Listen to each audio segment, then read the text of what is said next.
Hi, everybody, and welcome to Sci-Fivision Presents Fandom Access for July 14th. Welcome. Thank you for joining us tonight. We have the Vampire Lestat, followed by House of the Dragon, followed by Star City. Please make sure you like the video and subscribe to Sci-Fivision. It is always appreciated. But thank you if you were here listening to us blather on. Yeah, and also thank you if you last night came and played games with me to help me feel a little bit better after what had happened. I appreciate it. It's been fun. All right. Well, hi, Neil. Whoops. Sorry, I'm trying to click the thing. I clicked the wrong thing. Well, there's a lot to say about this episode. But what did you guys think? Because this episode is crazy. It's really crazy. There's a lot of shit going on it. But what did you guys think now that you've seen it? Karen? I actually thought it was pretty boring, probably because Scarlett and Jamie were like, that episode is so crazy, you guys. And so then I watched it, and for like 35 minutes, it's just Lestat and Louis like talking about and like getting back together, which I'm like, this fucking isn't in the book. Like, what is going on with these two just talking and like nothing happens until the last 25 minutes. And so I thought it was quite boring, but I think my expectation was set up for something like 60 minutes of bonkers, and it actually all happens in the back end of the show. Yeah, I agree. After Jamie and Scarlett were like, oh my God, the episode was so crazy, I was like, oh my God, I can't wait to see this one. And it's probably the most straightforward episode of the entire series so far. Like, it was just, it just like moved along at a steady pace. And some of the stuff was really good. The Claudia stuff was really good, although I think I see what they are doing now with the show. I think they've decided, listen, our stars are our stars, and as the books go on, they're not always as prominent, and there's other stories to tell in the Vampire Chronicles. So I think they are abandoning directly adapting stories, because the stuff with Claudia, while a great scene, wonderful scene, and it does happen in the books, just not this book. No, not for many books. It's in the 7th book. Right. Is that Is Merrick the 7th book? But that's what I'm saying. That's what I'm saying, Karen. That I think they are kind of mishmashing some things and doing some stuff out of order, because I feel like by the time they get to Merrick, they're not going to do the full story. Well, I was shocked. I was shocked to see Merrick, right? Because that doesn't come until Merrick is the 7th book. A lot of stuff has to happen. And while that scene with Claudia's ghost is straight from the books, there's like a bunch of other stuff. Like, they don't meet her until like David Talbot introduces them to her, right? Like, it's and like Lestat's not there when it, like, so much is different. And when I watched it, I was like, okay, I thought about it. I was like, I get it that Merrick is maybe not a book that you can straight adapt into a season. And also the Mayfair Witches suck so much that maybe they're not going to do that. And then the next day I saw like the new trailers out for season 3 of Mayfair is coming out next season in 2027. Oh, you didn't know that? You didn't know they were doing a season 3? No, because that show sucks so much. I probably. Oh, yeah, I thought I know you probably forgot, but I had mentioned that when I read that there was going to be a season 3, and how it was straying even further from the book than the second season did. Yeah. But they've skipped over like I don't know, like they made the effort to have a show about the Talamasca and it failed. But like, like in the book, Merrick is a former Talamasca agent, right? And other things happen that seem to, like, I wonder if this is one and done with Merrick and this is all we get of her story and we're not going to get more from that book. They pretty much gave us the meat of it, right? The important part of it. So I was surprised to see that happen this early and to not really get to have Akasha be kind of dropped. And to have it not really be like, so what happens at the end of this episode is not how it happens in the book either. And we can talk about that when we get to that part. Yeah. Right? that was So yes, it was crazy town at the end, Jamie. I agree with you. Like it got crazy, but I just think I had an expectation that I was going to see. You know how the season premiere was like every minute of it, I was like, "What is happening on my TV?" Like, yeah, no, it wasn't that. Yeah, and you know what it is. You know what it is, Karen. I guess and I think that tells the difference right there between us book readers who kind of have stupid dog have an idea of the story, and you know, and everything up to this has been crazy. I can see how for a non-book reader that was still a crazy episode. Yeah, I mean, sorry, go ahead. No, go ahead. Go ahead, please. No, I was just gonna say, I mean, obviously the Claudia stuff was a lot of crazy, and the last scene was a lot of crazy. I get that it wasn't as like moving as much at the end, but to me, I was even surprised that like the whole getting back together the way that they did and them discussing his mother and all that. But yeah, I haven't read the book. So to me, that was still really interesting. And I just wasn't expecting any of it. And then there's the Daniel stuff too going on. So I don't know. I felt like a lot happened. But I love Dan. I am seeing a different point of view. Yeah, the tan stuff's a little weird. But I mean, oh yeah, and like the video and all that. Like there was a lot of stuff. I felt like anyway. Like in the book, this Merrick stuff happens. Like Louis's really been grieving Claudia for like 150 years when he meets up with Merrick, not for just like these 70 years, right? And like all the events of Memnock. Memnock another book comes before Merrick, right? And a lot of stuff happens to put that in motion, and it was surprising to me, but I get it. I think maybe we're one and done with Merrick and we won't see her again. I hope we won't, because I didn't particularly like the way they conceived her for this show. I thought she was a little she was not like the book character in a lot of ways, and I felt she was like a little tropey New Orleans voodoo witch, and they kind of left out a lot of her richness of her backstory.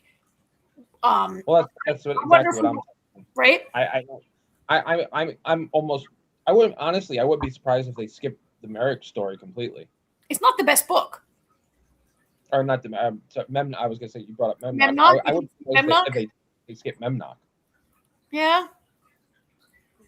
Just because Memnock's a good book, but for the TV show, it definitely changes. Yeah. What people are going to be used to. Yeah.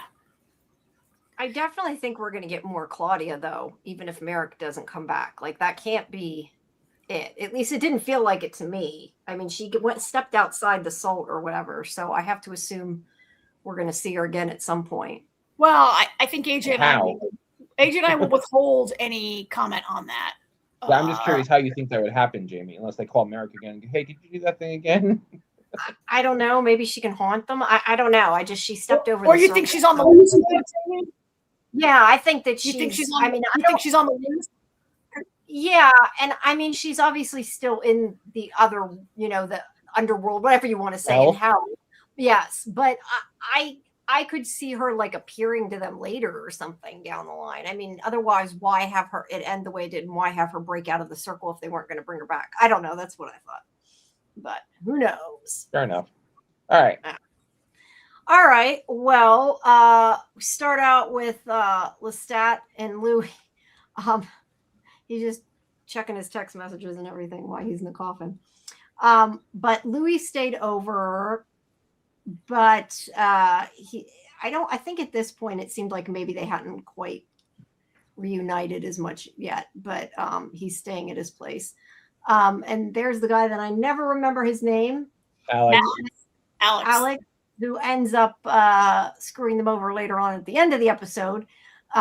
But it just kind of starts out with Lestat talking to him, in his mind, because he did turn his different bandmates. I mean, they implied he was going to, but they didn't actually say that he did. So, which also doesn't happen in the books. Well, he turned them. But yeah, I didn't know if he actually would or not. I don't know. I was surprised they just kind of opened it the way they did. But he wants Louis to be appreciative of his expensive coffin. He's kind of like bragging like he always is. yeah, I'm trying to remember exactly what they said in this scene, but they are definitely closer in this episode. And I feel like a lot of it is Lestat trying to, I don't know if win him back's the right word, because I guess he kind of already did, but like prove how he feels. I feel like a lot of the episode was that. From this point up until they get to the restaurant, it's just a lot of witty banter between the two of them. Yeah. True.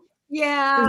There's him dressed up for Halloween. I love how they had him dressed up. Going around. Very fitting as the Grim Reaper. As the Grim Reaper, yeah. I mean, I love they, it's set on Halloween, and in the voiceover, Lestat mentions it's been 2 years since the band formed. So while we've only seen like 6 episodes, 2 years have gone by. Yeah. And I assume the majority of that was probably between the last episode and this episode, which I hadn't really thought about till you mentioned the 2 years. But yeah, I mean they don't really say how much time between this episode and the last episode, but they've written an entire album since then. Yeah. They were only talking about making a whole new album at the end of the episode. Right. Well, a lot of this is about the idea that Louis is going to perform Lestat is going to perform, and Louis doesn't think he should because he's kind of worried about what's going to happen with Armand and everything, or if somebody else even will show up. But he still comes because he doesn't want to, him to not, he knows that it means a lot to Lestat for him to be there. So that's why he's come to partake. Then they went into the restaurant. Let's see. He's going, I don't remember what the name was, but he's going by a fake name right now since everybody thinks he's dead. But everybody's still. Everybody clearly recognized him. Yes. And I mean, these are all vampires, but they're, they seem to be okay with it. Clearly there's some vampires that aren't, but right now he's still sort of a celebrity, even among them, it seems like. I don't. Clarence Blackthorne. Clarence Blackthorne. Okay, I couldn't remember. There was a couple names in this episode. Yeah, Clarence Blackthorne is the one he's going by. No. It's Blackwood, which is like an Easter egg because Blackwood is another. I thought it was Blackthorne. Yeah, Blackwood Farm. Blackwood, right, the Blackwood are witches, right? Blackwood Farm is one of the better later books. It's probably the best later book. So Daniel is at the restaurant, sunburnt, tanned. I didn't know what to think of that because I got the opinion from what you guys said last week. And I know you just weren't telling me. It wasn't that you were, saying anything, but I kind of wondered from what you said, if the whole, I can let you walk in the daylight thing was a bunch of bullshit. And clearly it seems to not be. I mean, the video could have been a deep fake, but it turns out it's not. But yeah, I don't know. I didn't know what to think when he came in and he was all suntanned. Yeah. I didn't either. I don't know. I mean, this was a pretty good foreshadowing scene, right? Because, isn't this where Daniel says, "Oh, I've been seeing someone," and they talk about being love, and like in the fog of love, they don't know. And like, were you really in love with Armand? Like all this talk of being in love, and like, I do feel a little bit like Louis and Lestat in this scene are not seeing it, right? Like, did you get a sense of like something, like we've been getting a sense for a while that Daniel is like really out to get them, right? Yeah. Yeah. And I think that Lestat is so stuck on himself, he doesn't always notice. Yeah. Lestat and Louis, they were being their typical bully selves to Daniel, and Daniel was being condescending right back to them. And they were oblivious. They just didn't see it. Like they were just so high on themselves that they didn't recognize what was right in front of them. And I really thought that it's going to turn out that this woman that Daniel's been seeing was going to be Sophia. I mean, I thought it was going to turn out to be Armand, that he and Armand have gotten together, which it appears by the end that they have, right? Yeah. Armand's been in love with Daniel. I mean, book Daniel and Armand are very different. Right. But they also have in later books, they have a long-term thing going on. Right? I mean, we're jumping in this in the TV Thanks, show, Fletch. we're jumping back and forth in the book timelines. Right? Kelly's. Kelly's. Oh, you got it. You all like Daniel. I feel like I'm the only one who doesn't like him this season. I don't really like him this season either, since he started to look. I want to say be an asshole, and I guess Lestat deserves it for a lot of it. But yeah, I don't like him as much this season. He's too abrasive, kind of, is I guess the best way I could describe it. And he seems always out to get Lestat. I don't think I ever liked Daniel. I mean, Daniel's always been really abrasive, and like part of it's like that New York abrasiveness, which doesn't bother me, but part of it is like he's always been like a gotcha, and part of it is the setup of this show by casting Eric Bogosian and by moving it forward from 1977 is the first interview, right, in the book. Like they had to make him an older person, and we lose that whole like Daniel as a young guy in the first, like because they introduced it at the second interview, he's already like mad at these guys, right? Or he's just like old and bitter, kind of. Yeah, and he's been like to rehab 5 times, and he's like a bitter old gut, right? Yeah, like I don't think I've ever liked him. See, I take Daniel a completely different way. I see Daniel being very cynical. Yes. But I think a lot of that cynicism comes from the way he's been treated by these guys. I mean, Lestat and Louis have never been kind to him. I mean, we didn't find out till the end of last season what Louis truly had entailed for him, and that Armand saved his life. Not that Daniel remembers that, but he remembers it now because Armand told him everything. So, I mean, I kind of get Louis was going to kill Daniel. Yeah. And I kind of get it, why he is the way he is towards them, because I mean, they've never been straightforward with him either. They've always hell, look at the conversation they have in the car about them being his superiors. Like that's not, I don't blame him I've never had a problem with the way Daniel acts, because it makes sense to me given what we've seen, the way they treat him. I mean, I think if you decide that you're going to interview 2 vampires, like, what do you expect? Like, are vampires going to be nice to you? Are vampires nice? Like, you decided to write a tell-all book about vampires, and then, like, you're surprised that the other vampires are pissed at you? Like, what? Well, like, come on. The other vampires being pissed at you, fine, I get that.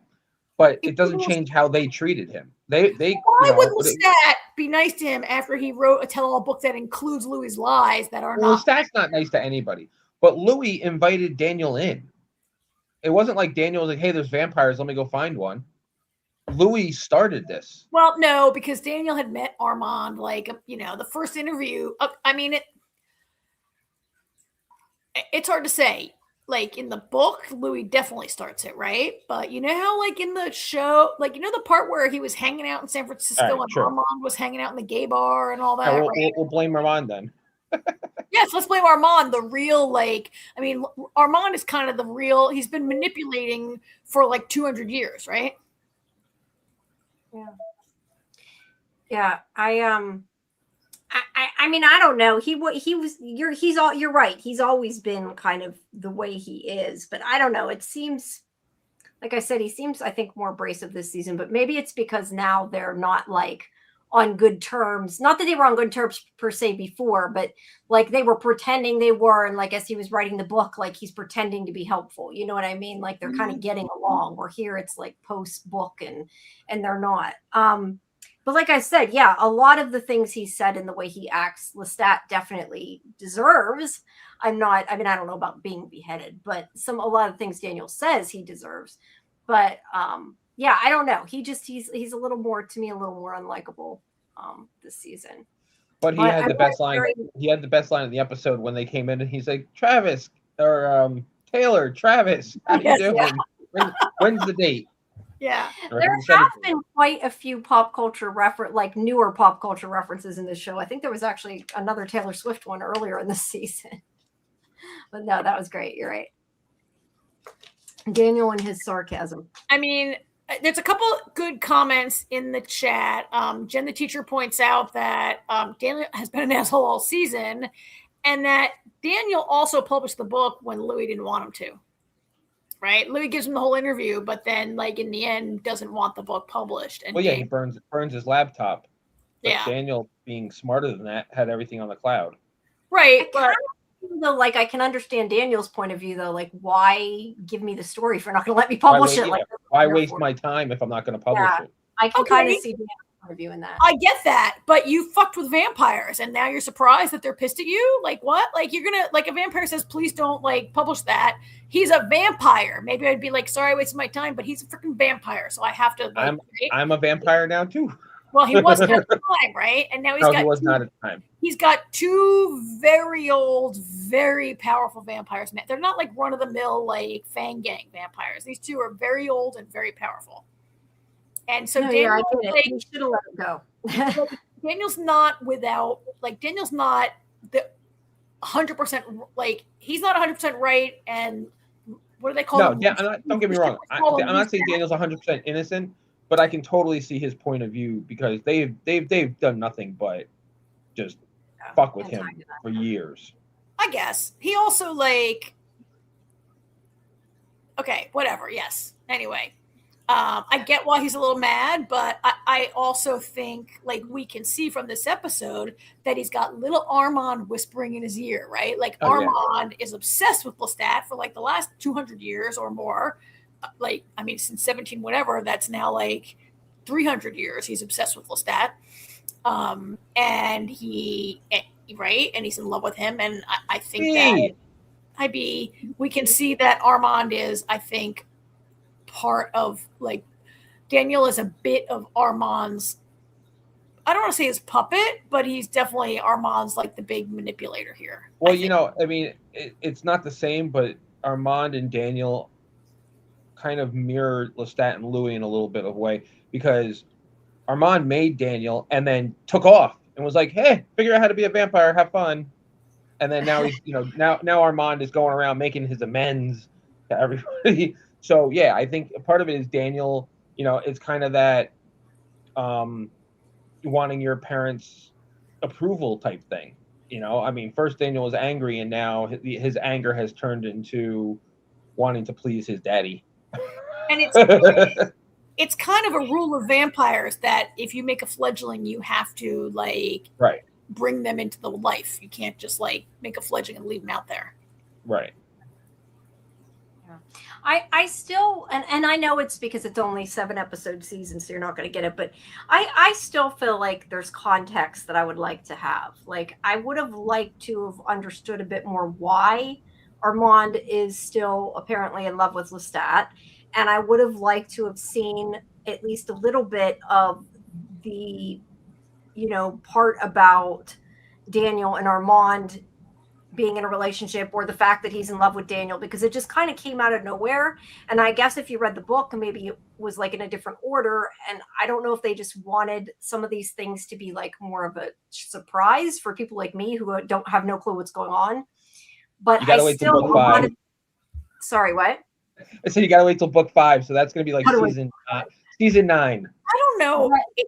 Go ahead, Jamie. Please. No, I was just gonna say I just feel like I still feel like I'm missing context, and I feel like they did it to make it be shocking, but I don't feel it was earned in certain aspects because I don't have enough context. Like, I feel like I keep wanting to ask you guys, well, how did the relationship start? Like, why is he in love? Like, those kind of questions that they just don't. And that's the thing, though, Jamie. This is very different. So I don't with what is on the screen is different than what's in the book. I was going to say, AJ, I don't know how you feel, but I agree with Jamie 100%. I've read these books, and I often feel like the episodes, like, move too quickly, and there's a lot of context to fill in that I have to be, like, even I mean, it's been a long time since I've read the books. I didn't read them, like, last week or whatever, but even with the context that I know, I'm sometimes, like, having whiplash from these episodes. I feel like 8 or 9 episodes could have been really helpful. Oh, I agree too, because the show isn't giving us that context. Even as a book reader, and I know their history and how it came about, it's also very different because, they aged everybody and it's years later. And so it's a different story, and they haven't given that to us yet in the show. I don't know if you say yet, you have faith. I don't know that we're going to get it. Yeah, okay, I agree. Fair enough. I mean, we could get something next season. They kind of puts it all in perspective, but I feel like it's kind of little too late given where the story's at. Yeah. I get the feeling we're not ever going to get the context, though. I really do, because there's not enough. Like, the show's too short. I mean, I know there's going to be another Lestat season or whatever, but yeah, I don't know. Like I said, I feel like a lot of it is more for shock value, maybe more so for new viewers, but I don't. Yeah, I feel like I'm always playing catch up with this show. I mean, maybe we get some kind of like mini flashback or clips here and there next episode. Maybe, yeah. I mean, if they do, that would help. But I won't be surprised if they don't. I wouldn't be surprised either. I still think this was a good episode, and it was as Jamie and AJ, I think you both pointed out, it was the most like straightforward storytelling of the season, and it was great. The whole season is great, but that doesn't mean it's perfect, and we don't have frustrations, right? Oh no, right, no. Right, for sure. There's the lady giving them blood. I know they answer some of his questions, but a lot of it's sarcasm. So we're not necessarily learning anything there. And then them on the way to practice here. I'm like blanking on some of the more nuanced details. They're going to band. So the concert is happening like in a few days' time, and it's going to draw like a lot of vampires. Right, like 50,000 vampires. Like apparently, only vampires have tickets. Like 50,000 vampires are coming to see this concert, and that's because the songs haven't hit very well with the humans. Yeah, that part confused me a little bit. He makes a comment, and I don't remember exactly where he made the comment, but he says something like about the songs only being for vampires. And I didn't know if it was insinuating that like he literally hid things in there only they could hear, or if it's just only they care. So he said it to the band last episode, which is why he turned them into vampires, because he's like, you can't play it right. But because not all of them. Gabrielle turned Alex. Right. Well, whoever turned whoever, the band has been turned so that they could understand the music. And but that's what he means by it's not that the humans can't enjoy it, but the vampires can feel it. They can. There's no like hidden messages or anything like that. Okay, he's just saying to truly appreciate it, you have to be a vampire to really feel and understand. And to get the lyrics and everything else. That makes sense to me. That's what I was saying. Like, I wondered if he was implying there was something hidden in it that I wasn't getting, and I wasn't sure. I think maybe they have super hearing, and so the melodies might sound different to vampire ears than to human ears. But also, I think the lyrics have a lot of meaning. I guess if you listen to a love song and you had never been in love, would you get it as much as a person who had been in love? And maybe like a lot of these lyrics maybe mean more if you understand the thirst for blood or things like that. That makes a lot of sense. I hadn't thought of it like that. That does make sense. But the point is that, like you said, 50,000 or whatever vampires are going to come. So the problem is, like, are they going to go after Lestat if he has this concert? And that's why through most of the episode, Louis like, you need to cancel because he's worried what's going to happen. And I know at one point, Gabrielle says to Louis, why don't you leave? And he's like, well, because it means a lot to him that I'm here when he's doing it. But yeah, it's putting them in danger. I'm raising my hand. And also, Gabrielle is one of the vampires who believes that this concert is a watershed event that will trigger the Great Conversion, and that the vampires will become unified to go out and start turning a lot of humans and let vampires take over the world. She's also jealous. That too. Yeah. Oh, as May says, LOL, Gabriella. Yeah. She's also very jealous. She is very jealous. She wants Louis gone. And I feel like a lot of this episode, or not this episode, but this Lestat singing. And when he's singing to Louis, like, it's kind of pushing that a little bit, because she, I think, expects that he's doing it for her and everything. And she sees that he, you know, is kind of getting back together with Louis. And you're right, she's jealous, but she also like leaves. What was it that like she left her scarf or something in his home? And it's just kind of like, why is she playing these games? You know, they're saying through the whole thing that they really shouldn't be together.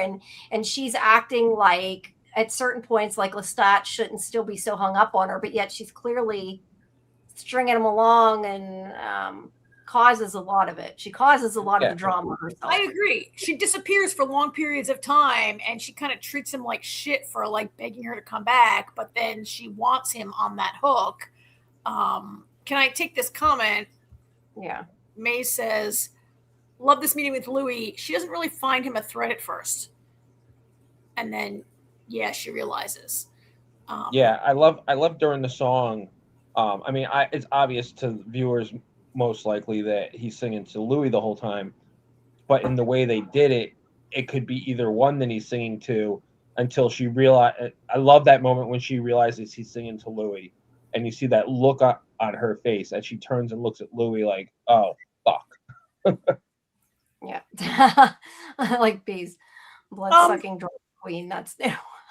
How did you guys like the cover of Dancing with Myself? I liked it. I liked it. I was confused that he said singing a cover, but I liked it. I was surprised that they threw an actual real song in there. Like it's their warm-up song. At the end of it, Lestat says, okay, now let's get down to rehearsal. I read a little bit online. A lot of people liked it. Like it's the first time Lestat has sung a song that was like a little bit happy and fun. All of his songs are like vampire, angst, lost love. People are mean to me, the big bad, all this stuff, right? It was kind of fun, but I felt like that performance is not nearly as good as when like he sings these vampire songs, right? Which I guess is no. Well, again, it's a warm up. He's written them; they mean something to him, and yeah. I don't know. Like I said, I was confused that he was singing a cover because we hadn't heard that before. Like, yeah, okay, it's a warm up; it makes sense, but I feel like it was kind of fitting because it's kind of a perfect song for Lestat to warm up to. I think if nothing else, it kind of showcased what Sam Reed is capable of. Because like you said, he's been singing these very angsty, rock heavy songs. The whole, and Dancing with Myself is just a fun kind of, and he's got that Billy Idol vibe to him anyway. Yeah.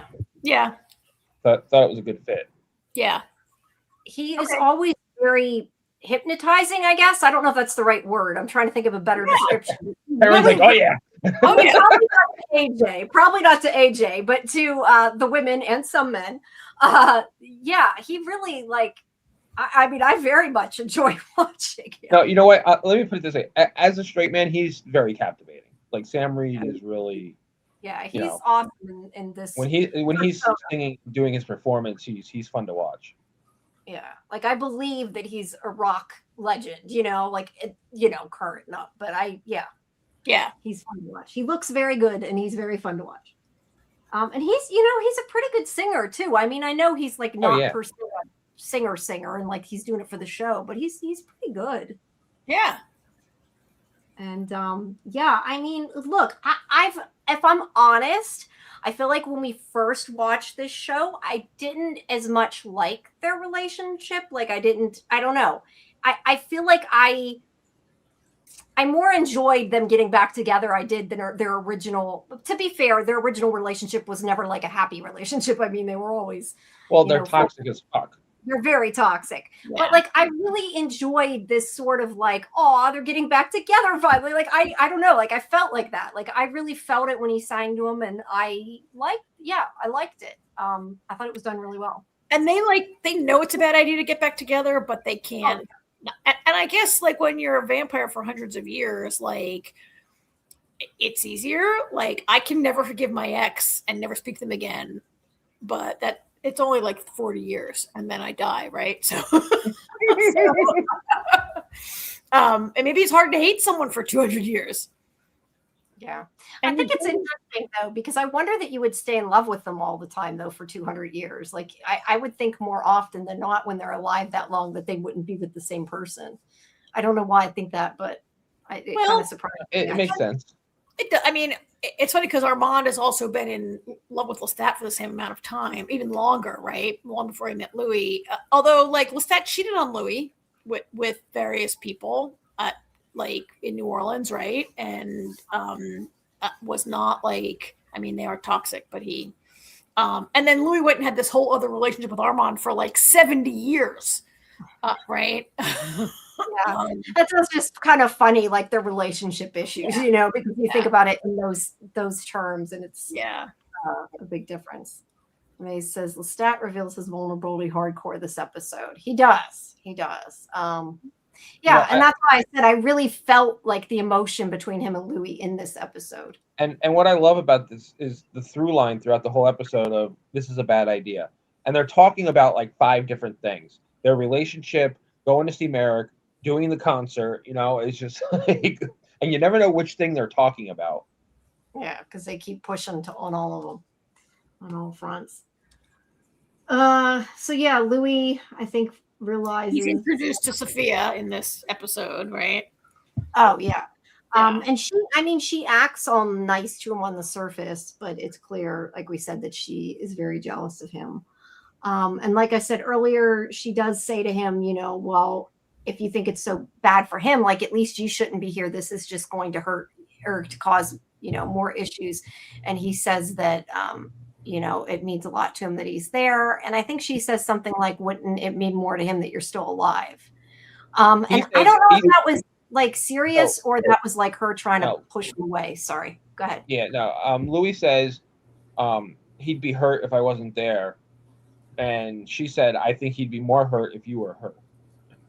Yeah. And that's what I kind of wondered, like, does she mean that like real advice, or is she just trying to get Louis to leave? She's trying to get rid of him. She what? She's trying to get rid of him. All right. I didn't know how to feel about that. Because it sounds on purpose like good advice. That's how I know. That's how I took it. Well, because kind of is true. I mean, it's revealed. You're gonna go okay, so go ahead with the next couple shots. This is where the vampire the interview. Okay, so in between this, if you've gone right to the link, we skipped a little bit here where at the end of the rehearsal, Gabriella grabs Lestat and kisses him in a very not motherly okay, so not motherly way, yeah. You didn't skip it. But I guess where it's going is that she reveals here that they're intending to run away to Spain, the two of them, after the concert. Like, she doesn't think Louis coming. She thinks that she and Lestat are skipping the country after the concert, right? She says, we're going to Cadiz. Yeah. And it seemed like after the performance he just gave that maybe he doesn't think that. Yes, agreed. Yeah. So then they're in the car, and this is when Louis sees the video, which is basically a viral video of Daniel, who has released, which Daniel's supposed to be making their damn documentary and doing good for them, but instead he has released footage of Lestat and Gabrielle, and is telling people that it's his mother, his real mother, and that they're Armand is. Yeah, so he must have had a secret camera hidden in the bedroom, right? Or whatever. Who knows? That may have not cared if he filmed them having sex, but whatever room it was they had sex in, Daniel had a camera in there. They thought they were alone, right? Yeah, but yeah, like I said, it's not so much even just he recorded them, but that he's telling everybody who it's Armand, but it's Armand. It's Armand. It's Armand saying like this is his mother, and then they cut to the clip of Daniel being like, "This is a promo for my new documentary." But Armand gives the intro, right? Okay, you're right. The world still thinks now you know they're in on it together. Yes, but a lot of the world still thinks Lestat's dead at this point. Yeah. But I feel like, in my opinion, the way I take this, and yes, Armand's the one doing it, and Daniel's like helping him perpetrate this. But I mean, this whole thing is like to hurt Lestat in the sense that it'll hurt Louis and, you know, hurt Lestat. It's not just like, oh, look, he's sleeping with his mother, right? Like he wants them to crash and burn. and Lestat lose everything he has. I guess I feel like it's definitely revenge against Louis or against Lestat. I think if there's a level at which Lestat doesn't care, like I don't think Lestat has ever really cared that much what people think of him. It's an effort to inflame all the other vampires against Lestat for breaking this taboo, right? But I thought you said before that like fledglings and then like their sex is different, and that's I look at when you said that the other vampires don't look at it like we look at it, but maybe I misunderstood. They don't look at like the relationship with a fledgling, like yes, Lestat like doesn't think of her, but it's still is a taboo that she was his mother. Like it's not. I feel like it's not as horrible as for humans, but it's still not cool. I mean, Louis is clearly like horrified, but Louis has other reasons to be horrified. Like Louis horrified by it. Louis more cares he lied, I think, more than anything. It's not so much. Louis says, and I have this here, he says, "Are you hitting the same vagina you spent the first 9 months of your mortal life in?" Yeah, I mean, he's horrified. But he's also horrified that it's this centuries-long relationship that doesn't know. It's like you hung her picture over our coffins, and I thought it was just because it was your mother, right? Like there's two levels of like revulsion here. One is you're having sex with your mother. One is like you've had this lifelong like twisted like attraction, and you had it right in front of my face, and I didn't know about it. Yeah, but yeah, I think more than anything, he's more mad he hid it and he lied about it. At least I feel like. What do you think, AJ? I think it was hilarious. I was so glad it finally came out, because I was tired of that whole storyline. Yeah. And it turns out that the whole point of this incestuous relationship was just a plot point for Daniel's revenge, and Daniel and Armand's revenge. That's the extent of it. Yeah. And that Lestat has issues. Well, we knew that. Yeah. Like Mace is pointing out, Lestat is usually desperate for her love and approval, and he usually uses sex to deal with his shit. He does. And you're right. This having sex with her is a lot of it's about his desperation for her love and approval since childhood, right? Yeah. Like and she's just not a. I mean, if they were human, she might still be sleeping with him, right? It's still really bad. That's a good point. Yeah, she's a piece of work. I really enjoyed this scene though, in a weird way, because like the whole, I guess, conversation with Louis and Lestat, because I feel like Lestat, there's a part of Lestat that knows it's fucked up, right? Mm-hmm. But there's also a part of Lestat that is so like under her spell and been so abused by his mother that he knows it's wrong, but he's like, we can't tell anybody you're my mother, but he still continues to have sex with her, right? So he's still like in there and not learned. And I feel like Louis sort of forces a mirror to it and forces him to admit to himself almost what's going on. And I think that's why like Lestat starts having a panic attack and throws up. I think it's like he's buried it far, I guess, is kind of the way I look at it. And he's like, no, this is wrong. And he's forcing him to confront that fact, is how I kind of took the scene. And that's why I really liked it, because it felt, I don't know, like it was really powerful to me. And I think that it was really a good scene in terms of like their relationship, especially when Louis is like not wanting to accept this because it's so fucked up. But then Lestat's like, yeah, well, all the shit with Claudia is not normal either. And I didn't question you or tell you, how wrong you were or anything. Like I was there for you. And for once, somebody's there for him. I don't know. I just really liked it, even if it was weird. I don't know how to say. I know it's fucked up, but I liked it. It was really cathartic, right? Like this entire season, Lestat has been like on the brink of a breakdown. He's so, I'm going to use the word manic. I don't mean manic in a clinical, that's not really a clinical term anymore, but I don't mean like, I mean manic like you're running around like crazy all the time. He can't stop moving. He can't write. He doesn't want to stop to think. He's Like, he's really been on the edge all season, and finally it all comes out. I thought Louis kind of gave in a little quickly when Lestat has the panic attack. You don't? No, I agree. I thought he did too. I mean, did you think, Jamie, they resolved it between themselves? Like, as soon as he starts losing his shit and hyperventilating, Louis like, it's okay, which I know you want to calm him down, but Louis seemed to like, then they just go sit in a park bench and have a chat. Louis seemed to be like, okay, whatever. Oh, they went to the bar.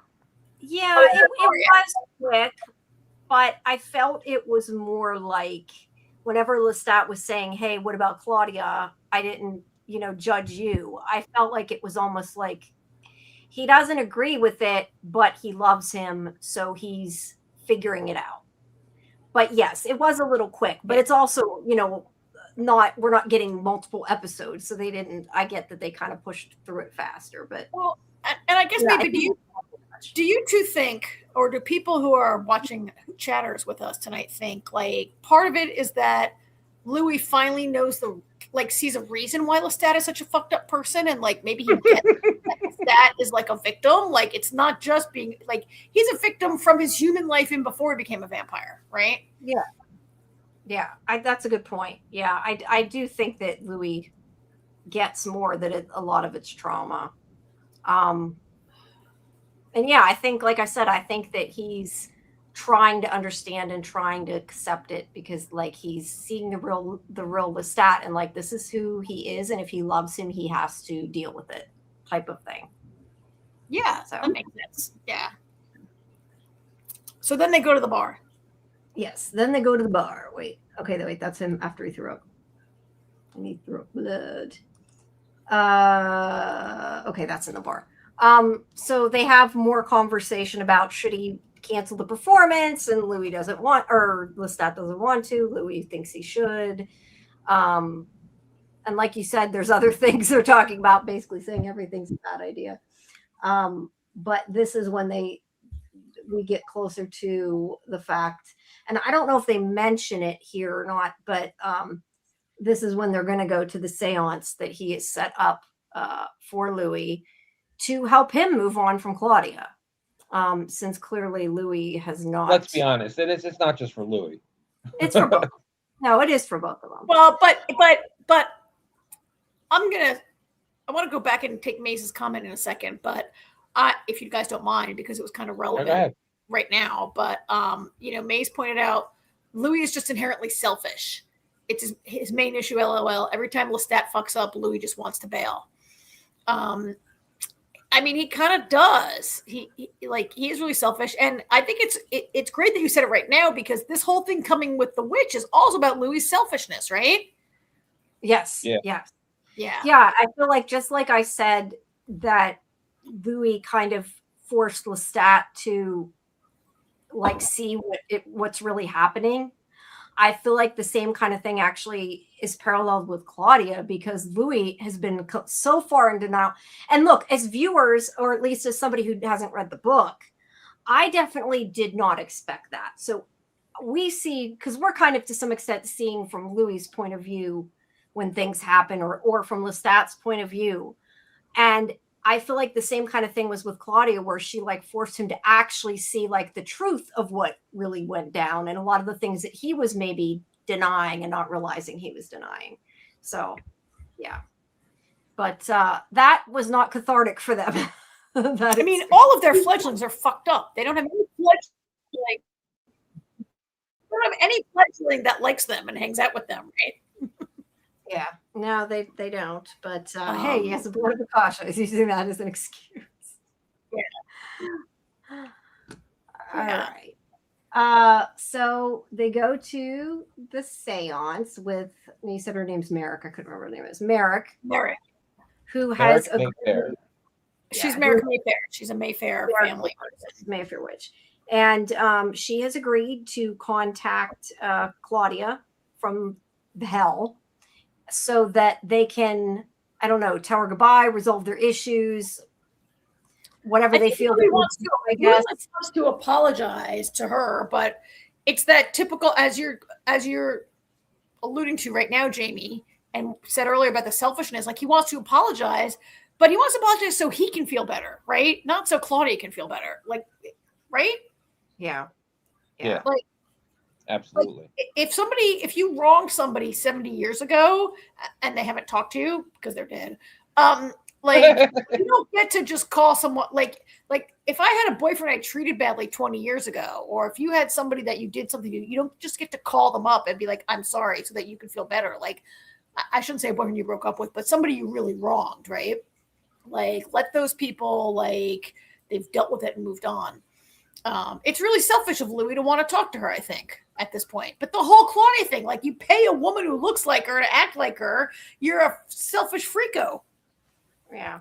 But I think he maybe doesn't, I'm trying to think of the right way to say it, like, doesn't realize a lot of the things that he did wrong with Claudia. Like, I don't think he has come to terms with it to even know that he was wrong. I think he's not self-aware enough. Neither one of these two is self-aware enough, right? Yeah. And that's why I'm saying this was totally her saying this wasn't a good thing. Yeah. We had one. Yeah. So she's a Mayfair cousin. You won't find her directly in the Mayfair witches that you're seeing on the show right now.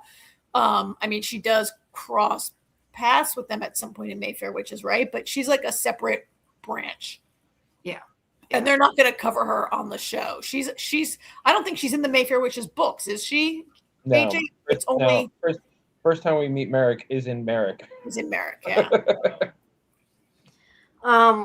Well, either way, she is using her ability to bring back Claudia, who smashes her face into the table because she doesn't want to be brought back. But she continues the seance. And then Merrick says, "Oh, that's going to cost you more. I have to find a dentist now." Yeah, I know. And yeah, May's poor Claudia. Nothing was about her is what that was supposed to say. Nothing was about her. Even when they turned her, it was because Louis wanted her turned. She didn't ask to be turned. Louis was like, "Oh, Lestat, turn her for me, please. Save her, right?" Yeah. Like they could, yeah. And yeah, she basically says what she feels. I mean, like I said, I was shocked about a lot of it because I haven't read it and I did not know that she, held all of that anger towards Louis, and that some of stuff that had happened, like I don't know how to say what I mean. I don't want to say that she gaslighted him because that probably isn't really the right way to say it. But that some of the things that happened, like, didn't really, like, she was, I don't want to say playing him either, but I guess in certain circumstances, she lied to him and she kind of made him think that things were different than they were, I guess. She had nothing to lose here, so she could just be brutally honest. Yeah. But yeah, she tells him how she really feels, so. I think you used the right word, Jamie, when you said she played them.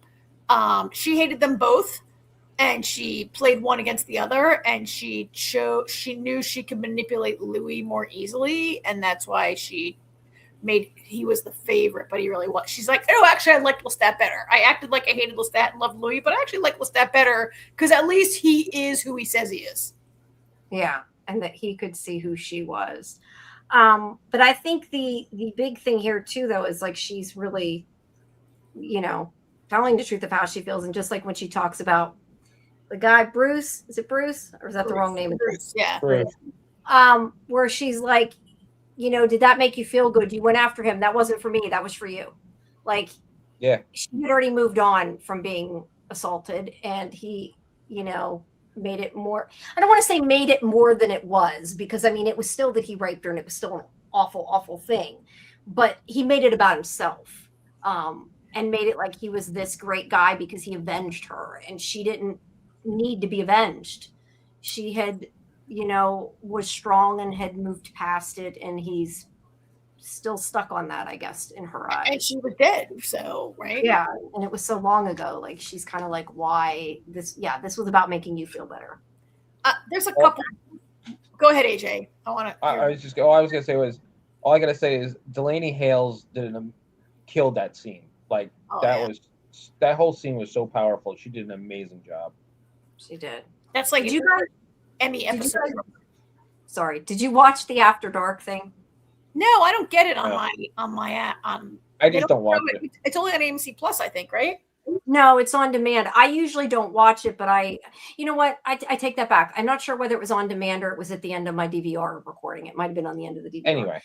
But no, I was just going to say they talked about how kind of like her reaction to, you know, having Claudia feel all these things and how she was saying, you know, that she was, you know, being honest for the first time, but also about how she may have reacted differently if Lestat wasn't there. That like the fact that Louis and Lestat are back together is like she's jealous of in a way, because it's kind of like throw it in her face, because she can't be with the person she loves, and that that pissed her off even more. So I will say, Jamie, AJ, as I recall, this is almost exactly as it happens in the books, the things she says and the way she acts, except Lestat is not there in the book, right? It's only Louis is there in the book, I think. No, Lestat's there too. So's David. They're all three there? It's not just David and Louis? Lestat's there? Because Lestat had been asleep from Memnoch for like ever. Yeah, but Lestat was there. Am I supposed to know who David is? No, David Merrick is the no. I'm like, oh, David. The next book is Queen of the Damned, and then the book. So no, you should know who he is, but he's a character who's probably coming. Maybe you'll find out who he is next season. Maybe next season he's coming. Yeah. He is. So in the books, he's the guy who set up this meeting with Merrick for them. Oh, okay. I see. For Louis, I don't recall what's happening there, but okay. But the whole, like, the way it all plays out and how she behaves and how angry she is and the things she says this is pretty much exactly from the book. Interesting. Kelly says, I noticed Lestat had tears for this, but not Louis. I didn't notice that. I noticed that too. I noticed that. Interesting. Yeah, Louis is the one that's been so broken by it, though. So that's really interesting to hear that. Karen, maybe Lestat has feelings. I think Lestat was with them, but I think he went back into his catatonic state before they actually called Claudia. Yeah, he was not in the seance, I think, right? Yeah, you're right. It's been a long time since I've read Merrick. Yeah, I'm pretty sure. So I thought of it, Jamie, because for them to say like how she would behave if Lestat was there or wasn't there, in the book he's not there, and she does exactly this. Oh, okay. Well, she may not have read the book. Yeah, she might not have. A lot of actors don't read the book because they want to do their own thing, right? Yeah. May says that Louis says, okay, Claudia, I'll kill myself and be with you. And she's like, oh, fuck no, I hate your guts. Interesting. Yeah. They could have added that, but I guess they didn't. She talks a lot about, another thing that should be pointed out here, she confesses here that, do you remember when she says, like, on the train ride home, when you guys rescued me from Bruce on the train ride home, like Lestat threatened to also rape her and do worse to her. And she's like, I made that up just to like push you two apart. If you remember early in the season when Lestat is reading the book and he writes in the margin, all lies that never happened, it's that passage of the book that he wrote it on. Yep. Like, that's one of the things that Lestat has been so, like, he's like, it's full of lies, stuff that never happened. That is one of the things that he's been so mad about all this time. Yeah, which wasn't Louis' fault. I mean, Louis didn't know she lied. But Louis believed it about him. Yeah. True. But I mean, if he wasn't told to the contrary, how could he? Or what? Yeah, I guess he was. I think Louis, did he deny it back then? I can't remember if they ever. I don't know. She hated them. I mean, one thing she doesn't articulate that well here is why she hates them. I mean, I think she hates that they turned, in the books, she's like, what is she, like 5 or 6 years old when they turn her, and she's condemned to life in a child's body. And that's a huge source of her anger throughout her entire story arc, right? Which we don't have that here. I mean, they had a little bit of that they did, but it didn't work as well, and they couldn't go too far into it just because she is so much older. I mean, supposed to be like 15. She's condemned to a 15-year-old's body. Yeah.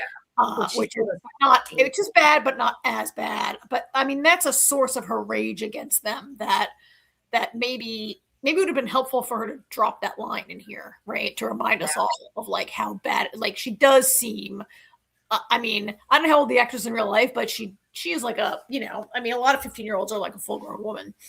Yeah. I mean, not mentally, but physically they look that way. Right. Yeah.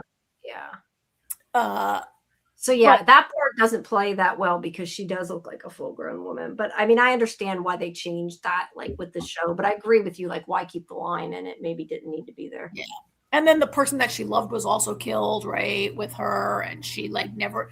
I mean, I agree with you that Delaney Haynes, that's her name, right? Delaney Haynes. Fantastic, wonderful job here. Everyone did a great job here, and this was a highlight scene of the episode. Yeah, a big part of it though is that she can't reconnect with the woman she loves. That's what a lot of her. Oh yeah, she's been looking around. She never says it's hell, but we know it's hell, right? And she's searching for her every day. I think because that person is not there. She was still human when they killed her, right? No, she had turned her. She was turned? Yeah. Well, a vampire, I guess all vampires go to hell, although since vampires don't have souls, I don't know why they go to hell. But where she went, she's been searching for, I forget the woman's name. I want to say Martine. I know that's not it. And can't find her. And so, like for Claudia, her hell is to be always seeking her lost love and never find her, right? May says she would have picked Lestat to be with, but yeah, she could never get Lestat to do what she wanted, so he had to die. Yeah, that's why that's why she chose Louis and manipulated Louis into killing Lestat. It's like an unbelievable betrayal. It's incredible. It was incredible. I thought of poisoning you or something. Yeah. And it was equally shocking, AJ, I think, when we read the book. No? Did you find it equally shocking in the book? I did. Yeah, because because everything we'd been told up to that point was from everybody else's perspective. So to actually hear it from Claudia's perspective was like, oh shit. Yeah. Which made perfect sense too, though. When you think about it. Matt didn't know it. And that and her girlfriend was Madeline. Madeline. Yeah. One thing to remember, good point that you've made here, AJ, the whole first book and the whole first season, Interview with the Vampire, like it's told from Louis' POV. It's Louis telling the story to Daniel, right? And so, of course, Louis is telling a story that is making himself look good. Even if he's not intentionally doing that, we all are the hero of our own story, right? Yeah. But Lestat didn't know it either. I mean, he didn't realize she felt the way she did, I don't think, either. Well, Lestat was her maker, so he couldn't read her mind. Right, true. All right, so she does, like I said, she did break the circle of salt. So will she be back? Maybe. Will Merrick be back? Probably not. But yeah, I don't know exactly what that means that she got out of that. I think Merrick won't be back, although she does have more story. The book doesn't end at this moment. She has a little more story, right, AJ? But I don't know that we'll see that. I mean, she has a whole book. Yeah, and there's more story after this incident, but I don't know that we'll see any of that. Yeah. All right, so now we have Louis and Lestat talking about what happened, dealing with it, deciding if they're going to go forward with the concert. They're kind of just talking about everything. And there's a whole thing about, I forget exactly what's said, but about the flower boxes or something. Like basically they want to be together and are happy together is kind of where the gist of the conversation. But it's sort of overshadowed by what happened, which is why I don't really remember exactly what they said. Because he sees Alex. Okay, I keep wanting to call Larry. That was the other guy. He sees Alex there, standing there again. And I think like he kind of reads his mind. Well, no, because he can't read his mind. He turned him. I thought that he no. I thought he read his mind, but he didn't. Gabrielle turned him. That's why he can talk to him. Yeah. Oh, okay. Yeah. Why do I not remember Gabrielle turned him? I don't know why. Anyway, because we didn't actually see it. We didn't. Okay.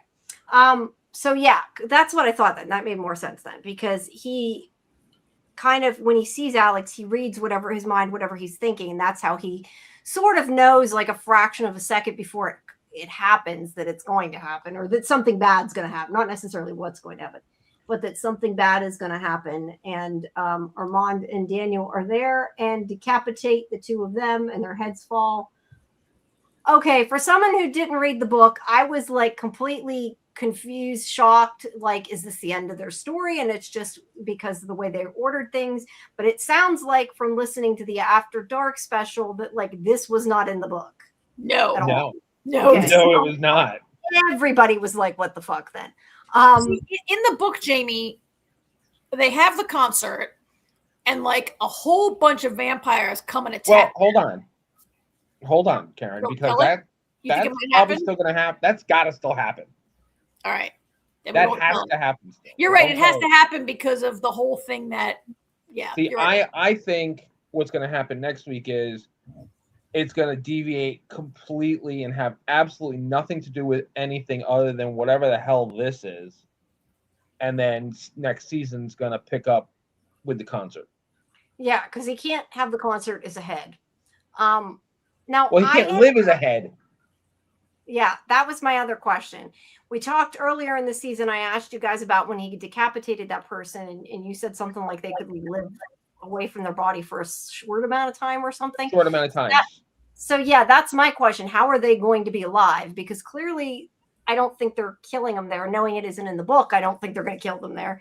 And we know that Louis was in the beginning of the season, like the future or whatever. So we know he's going to be alive anyway. But yeah, that was just like a what the fuck is going on moment, and I didn't know what to think. Yeah, I think they're going to take them somewhere and tie them up and put their heads back on and torture them. I don't know. I don't know what from here. I have no idea what it's going. Did you see the preview? Come on. Do I watch previews? Watch trailers. Okay, what was that? I don't know if it was after the episode or after the After Dark. But yeah, I won't say anything because you don't want to know what happens anyway.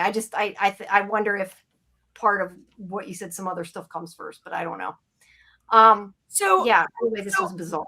I would say that Lestat is a very, very old and powerful vampire. Louis is a very powerful vampire.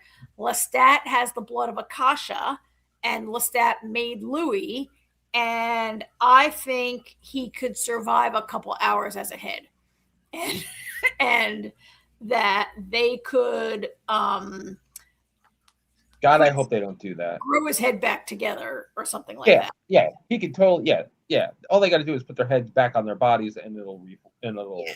I mean, I think that like we did talk about it when that guy Bruce got beheaded, right? Is that when we talked about it? Yeah. Yeah. It was Bruce's bodyguard. Bruce's bodyguard. But they were young and like not strong vampires, right? Like they were jerks, but they were not like super ancient, like great vampires. And I mean, we've seen a lot of people get their heads cut off and they die, but I think introducing the blood of Akasha might allow them to stick the head back and it grows back together, maybe something like that. Yeah, I don't know. But I also know now that clearly Daniel can walk around in the daylight. So I don't know. That's surprising. Although Armand is ancient also and a powerful. Yeah, I like what Maze says here. He's like, kind of didn't like it at first. Like, we all know this isn't going to last. So don't know what the big reason is except shock value, which I agree with. I don't really. Again, I mean, that's why I say I kind of think this is going to be a capture situation, and what better way to capture two powerful vampires than to cut their heads off so that they have no control for however long it takes them to get them from point A to point B and then put their heads back on. I really hope they don't do any type of thing like Karen's saying with, oh, they're pretty powerful so they can last a couple hours with their heads cut off. No, please, no. Let's not be ridiculous. I mean, I think because vampires that are beheaded is so not ridiculous anyway. Because what? No, I'm just because the whole situation is already. But hey, it's Yeah, I mean,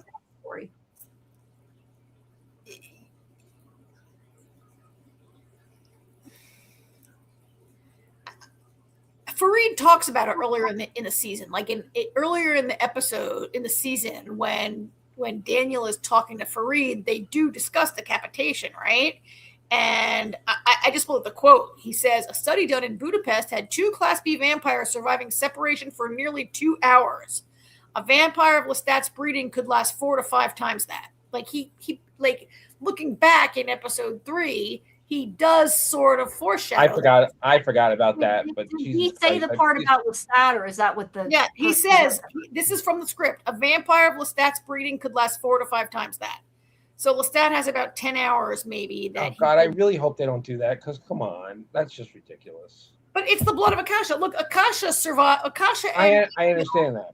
But they survived being put out in the sun. That's what made them brownstone, not whitestone, right? Like. But I understand all that, but I'm sorry.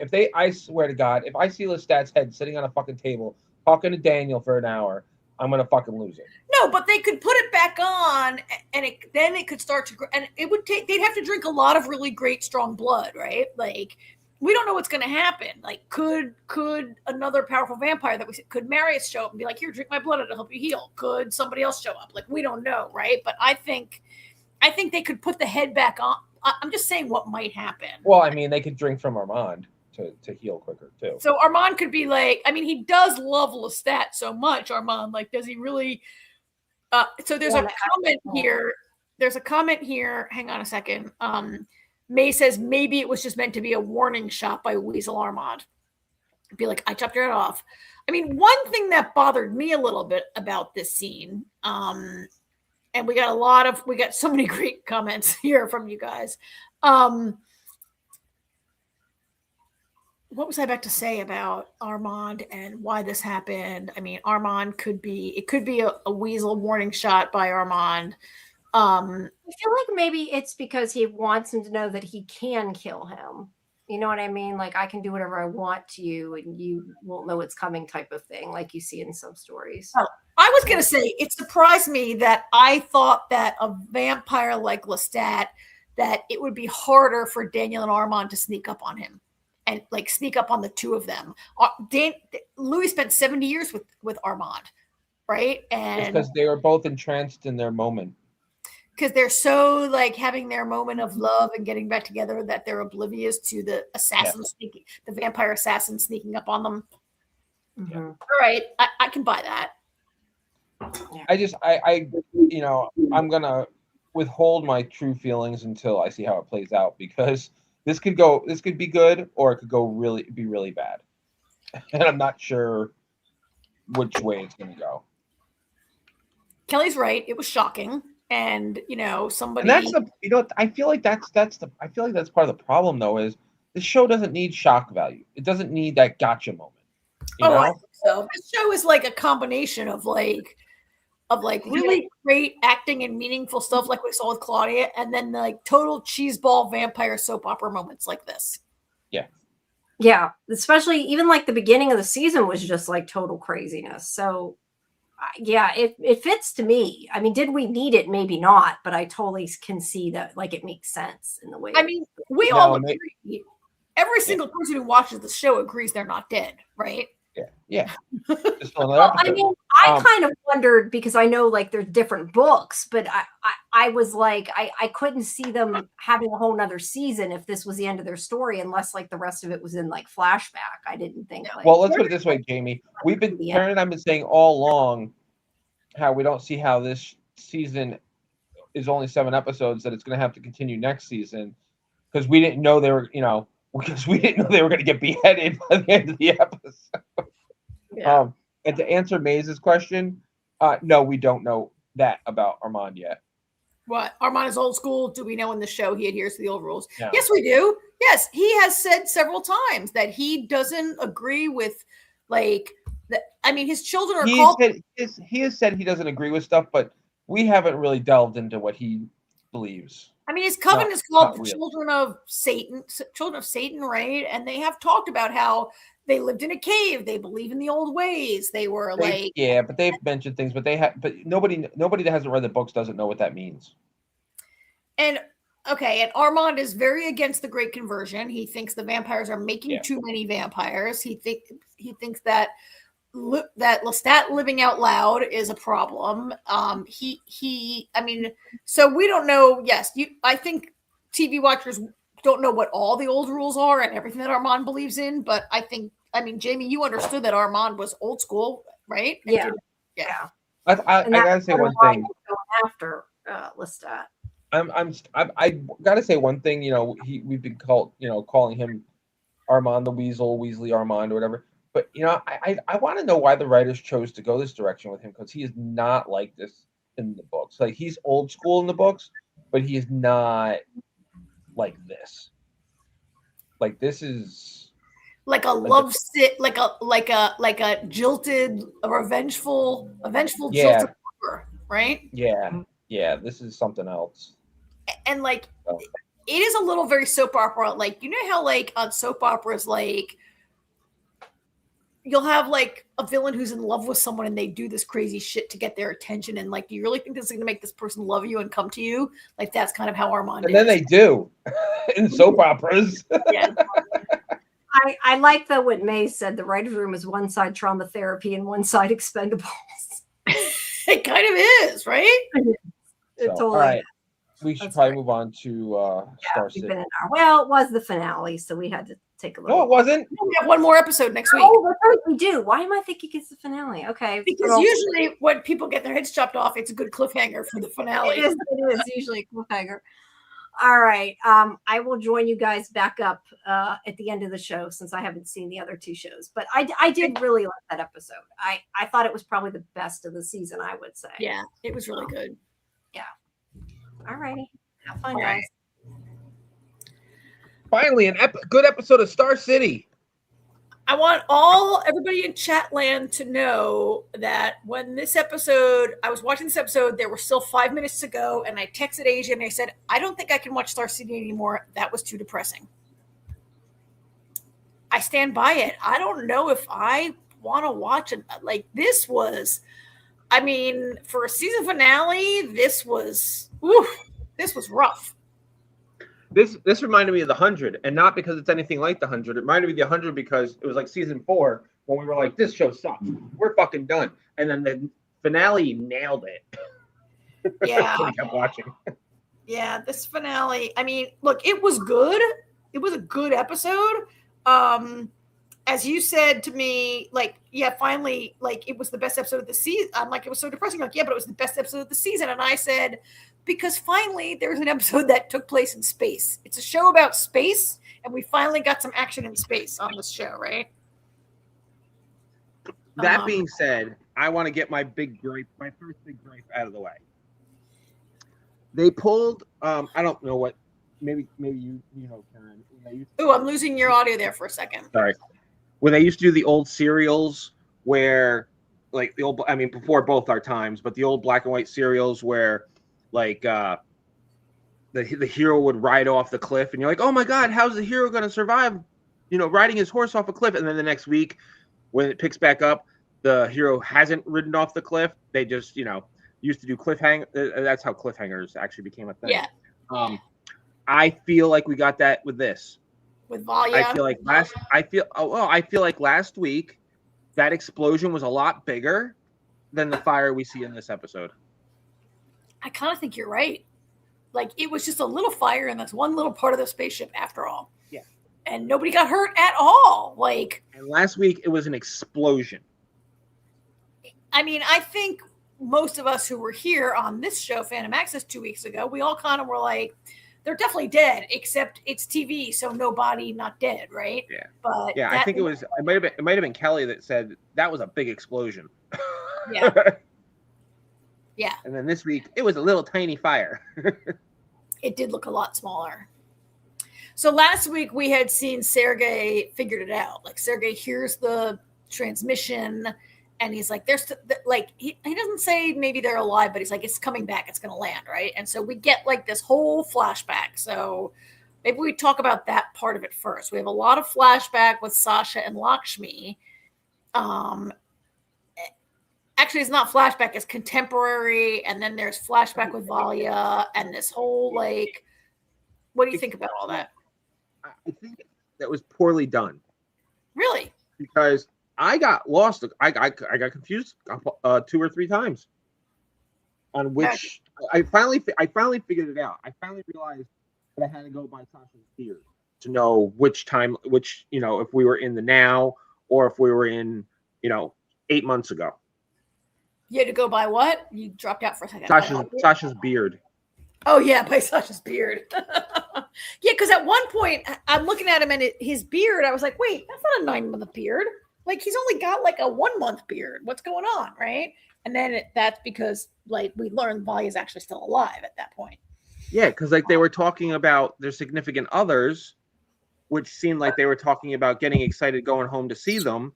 Yeah. And then you see Valia, and I was like, wait, Valia's alive? Like the way that he doesn't want to talk about Valia, I figured Valia was dead, and then I realized, oh, wait, this is 8 months ago.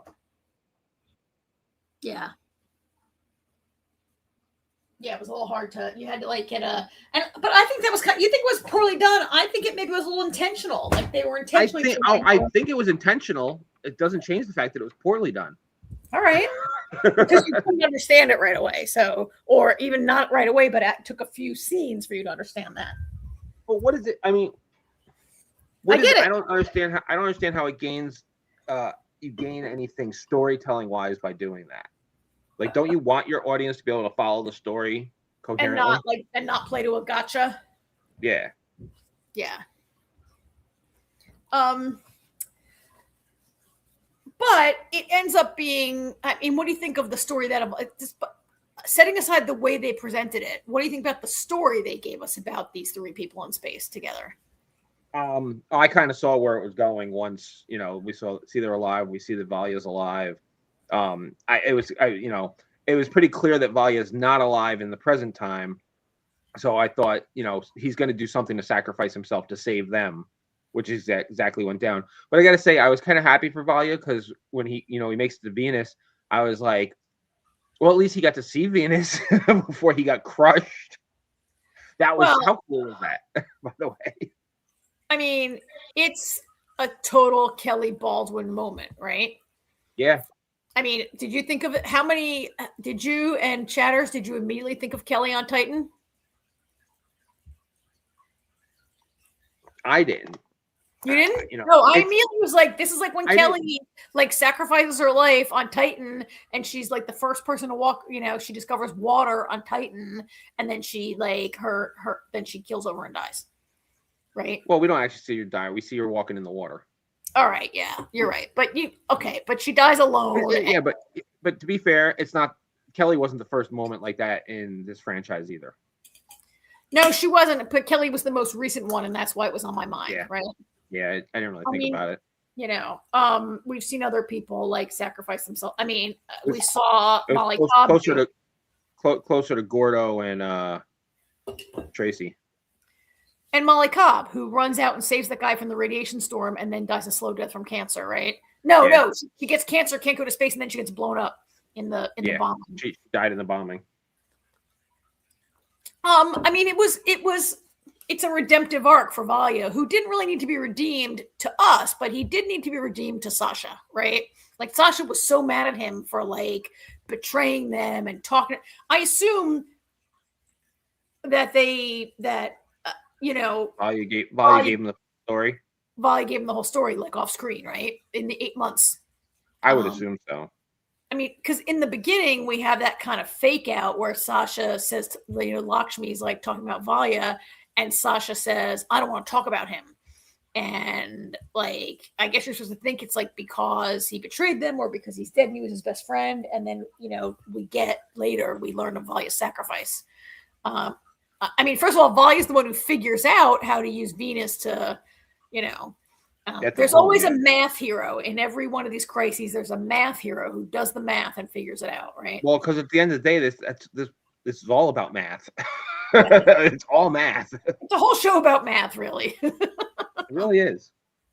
Uh-huh.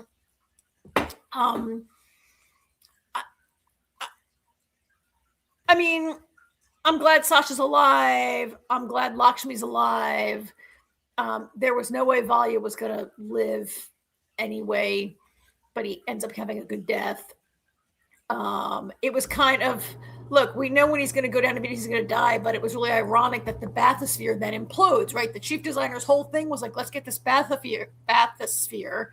It's meant to go down to the depths of the ocean. It can survive the pressure. And then actually, like within 3 minutes of hitting the surface of Venus, it totally implodes from the pressure. It doesn't work. No, that was a cool scene though. It was kind of a cool scene. And we got a comment from Kelly here. Yeah, and Sasha liked Tanya too, so you would think he would have forgiven him. I would like to have seen a super fast scene on that. Yeah. What, like maybe confessing that he had an affair with his wife, or just a super fast scene of like them reconciling? Maybe not just talking him about telling him why he did what he did, that he did it for Tanya. Like they threatened Tanya and I had no choice. I had to do it. And then Sasha, who maybe at some point thought he was in love with Tanya, would have understood that. Yeah, I agree with you guys. A super fast scene on that might have helped put a little pin on, a little bit of frosting on Valya's cake. Agreed. So meanwhile, back on Earth, did you see I subtitled this picture? Oh, I can't hide the comment. Sneaky Sergey. Oh no. Sergey's figured it out, and now he's got to sneak. Apple didn't drop very many photos. They never do, but they dropped even fewer than usual this week. So I don't have a ton of pictures of what goes on here, but the Sergey storylines are crazy because so many times I think Sergey really should be shot, except we know that he lives a long life, right? On the other show. Yeah, he doesn't get shot until For All Mankind. Yeah, he doesn't get shot till like the 80s. No, like the 90s. Right? Like the 90s. Yeah, he gets shot like way, way later. Which is not a spoiler because I don't believe anybody's watching this show who didn't already watch For All Mankind, right? Fair enough. So, how did you like this part of the story? I liked all this. I thought, I especially like the stuff later with the other Sergey, with the chief designer. Oh, chief designer, yeah. So Sergio's the chief designer, and he needs his help, right? To try to this is the guy who does the math, right? Chief designer does a lot of the work to help them contact Stasia up on the spaceship, right? And give her the message. There's all this about let's send her a message. She can give them a message. They've got to get their trajectory, blah, blah, blah. And it is Sergey and the chief designer who are like, it is not safe for them to come back to the Soviet Union. Like, they were supposed to have been blown up. They'll definitely get killed if they show up in the Soviet Union, right? Yeah.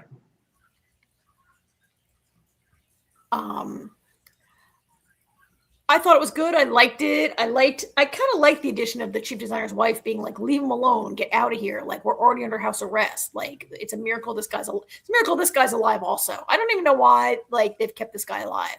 Well, we do know because because Roscova still wants to use him for information and stuff when she can. Yeah. Because she doesn't know the math or space, right? Yeah. Yeah. So she needs him. She understands it better than the new chief designer, though. Yeah. Boy, did she get him good. Oh, I don't have a picture of him, but boy, does she get him good. And it was kind of, so I hate her. Like, do I hate her? I mean, are we supposed to hate her? I go back and forth on her. Because as much as I dislike her, I hate the new chief designer. Oh, that new guy. Yeah, I forget that guy's name. I can never get his name right. So Kelly said she was confused why they used the fake chief designer for the beatdown. For the same reason, I think, because they still can use him for information and stuff. So beat up somebody that doesn't matter, and you still get the same results from Kulikov. I mean, I guess also, despite everything that, what a thorn he is in her side, he is a national hero and a public figure. So Like, do you need him going around being beat up? Like, could that word get out? Or like, you can't maybe just kill him. I mean, I guess you could be like, oh, he's an old man, he had a heart attack. It's the Soviet Union. They could do whatever the hell they want. Yeah. So I guess because she needs him, but Come on, Yana confessed and then tried to escape. Oh yeah, that's right. Yeah, that's why they killed her. That's a brutal scene. That's like maybe the most brutal part of the whole episode, right? And I felt for it. Yeah, we both felt for it. I felt for it. And then after, like, they bring Sergei in, and Sergei, you know, when they bring Sergei to the cell and learn the truth, then I was like, oh wait, we never saw his face. We only saw his glasses on the floor. Like you know, well, he was so beat up. I didn't even think about it. Yeah, I didn't even think about it either. Like it was kind of brilliant, right? Yeah, they did a great job with it. Yeah, I mean, you guys in the chat, Kelly, did you fall for it also? I totally believed that. I totally believed it. I did not see that part coming, and that made it like a worse gut punch to me. To be like, oh, Sergei. Yeah, because Nikolov, when he realizes what he's done, you know, he's like, oh my god. But chief designer's like, dude, it's all right. Like, it's fine. He's like, yeah, this is. He says, I think he says, this is what they do, right? Yeah. It actually also is like giving me a little more. It's like fleshing out Sergei's character on For All Mankind for me a little bit, right? Like why he does what he does, what he's been through.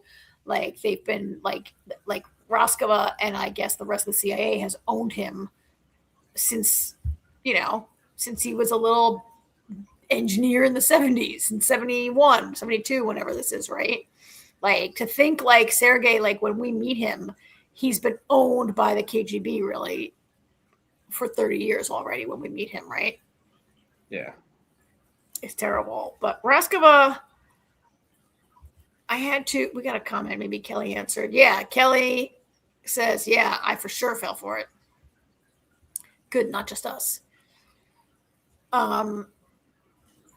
So Raskova gets what she needs, and now she's going to screw the new chief designer. It was kind of awesome. As much as she's a horrible character and a horrible person, it was kind of awesome. It's like you're lesser of two evils. I mean, like, I root for her over the new chief designer, but I root for all our other people over her. Yeah. Well, yeah.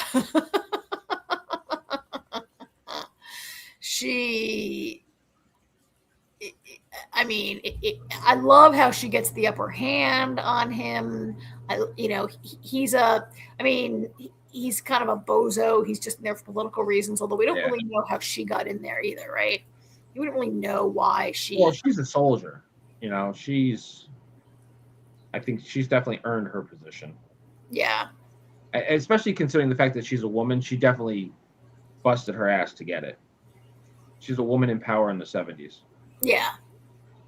Yeah. So, how'd you like the whole race to get to Finland?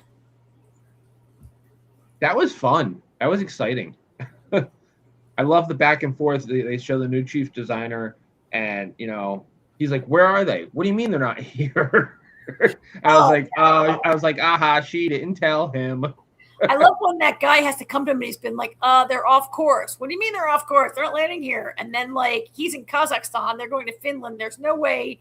And when the boss calls up and is like, they're going to Finland, it's like, okay, I'm leaving now. And like, what? You're leaving now? He's like, Roscova's already taken care of it. And he's like, oh man, there goes my plan. It's like, oh, that woman beat me. But what did you think about when Anastasia like basically outed herself and was like, listen, my husband's about to land. They need my help. I thought for sure the KGB guy was going to be like, no. I thought it was kind of great. Like this guy, like these other guys who are up there, they're in charge of like looking down and taking pictures of like America, right? They're like basically like space spies. And they're up there to operate this camera. And that they like would do that for her was kind of great. I only have this. What pictures do I have of her? I only have this picture of her today. But she works. she's like, we can help them. And the guy's like, no, we cannot use that for any reason. And then he like quietly nods. And I just love that they were like, you know, I don't know if they would have done it if Sasha wasn't her husband, right? Like they know Sasha's her husband, and Sasha's kind of a big famous astronaut and national hero also, right? I love that when she lands, the farmer and his wife come running up with pitchforks. Yeah. Kelly loved that they went along with it. It was kind of great. Like finally, like we did have a few people in this episode that are kind of doing what we consider the right thing. Like there was that guy that helped Sergei also, and he's like, okay, I helped you, leave me out of it now. I don't want to get caught. And these guys are like, no, we can't possibly do that. They know someone's listening. And then they're like, yeah, whatever. Just go take the escape capsule. And she goes down. This was incredible. And this is like all season long. I've been like, is she the star? Like, is she star of the show or is she not the star of the show? Like, what's going on with her? Right. And So is this, so Sasha deciding to give himself up because Anastasia's caught? Is that why it's so depressing for you? I mean, a lot was depressing. I was devastated for Sergei when, like, to me, that was very depressing when Sergei finds out that he was tricked and he gave up their location and it was an imposter being beaten up and he's been so manipulated. It was just so sad. That to me, that was really devastating. This was really, I mean, I was glad that Sergei was able to get Lakshmi to safety and get her across the border. I don't know why Belikova didn't. To me, it looked like Stasha could also just run across the border and have saved herself. Like she gave herself up to give him a chance. I thought she could have made it. Do you think she could have made it, or is this like why did Rose not let Jack get on the door? He could have lived, kind of thing. Yeah, I mean, I don't know that they could have all made. I mean, if she had driven through the blockade, then yeah, they all could have made it. Yeah. But that would have been a bad move because they probably would have shot her. I thought she was going to. I thought she was going to bust right through that fence. She was like, get in the truck, and they'd all drive through. Is where I thought that was. Yeah, going. I actually did think that she was going to have them get in the truck and they were going to like open a gate. Yeah. But the way it played out made sense. And like Kelly says, she did all she could to save him, but he couldn't leave her behind. Yeah. Yeah. And she kind of wanted him to. And you're right, Kelly. This is a great pick. This is maybe the best picture Apple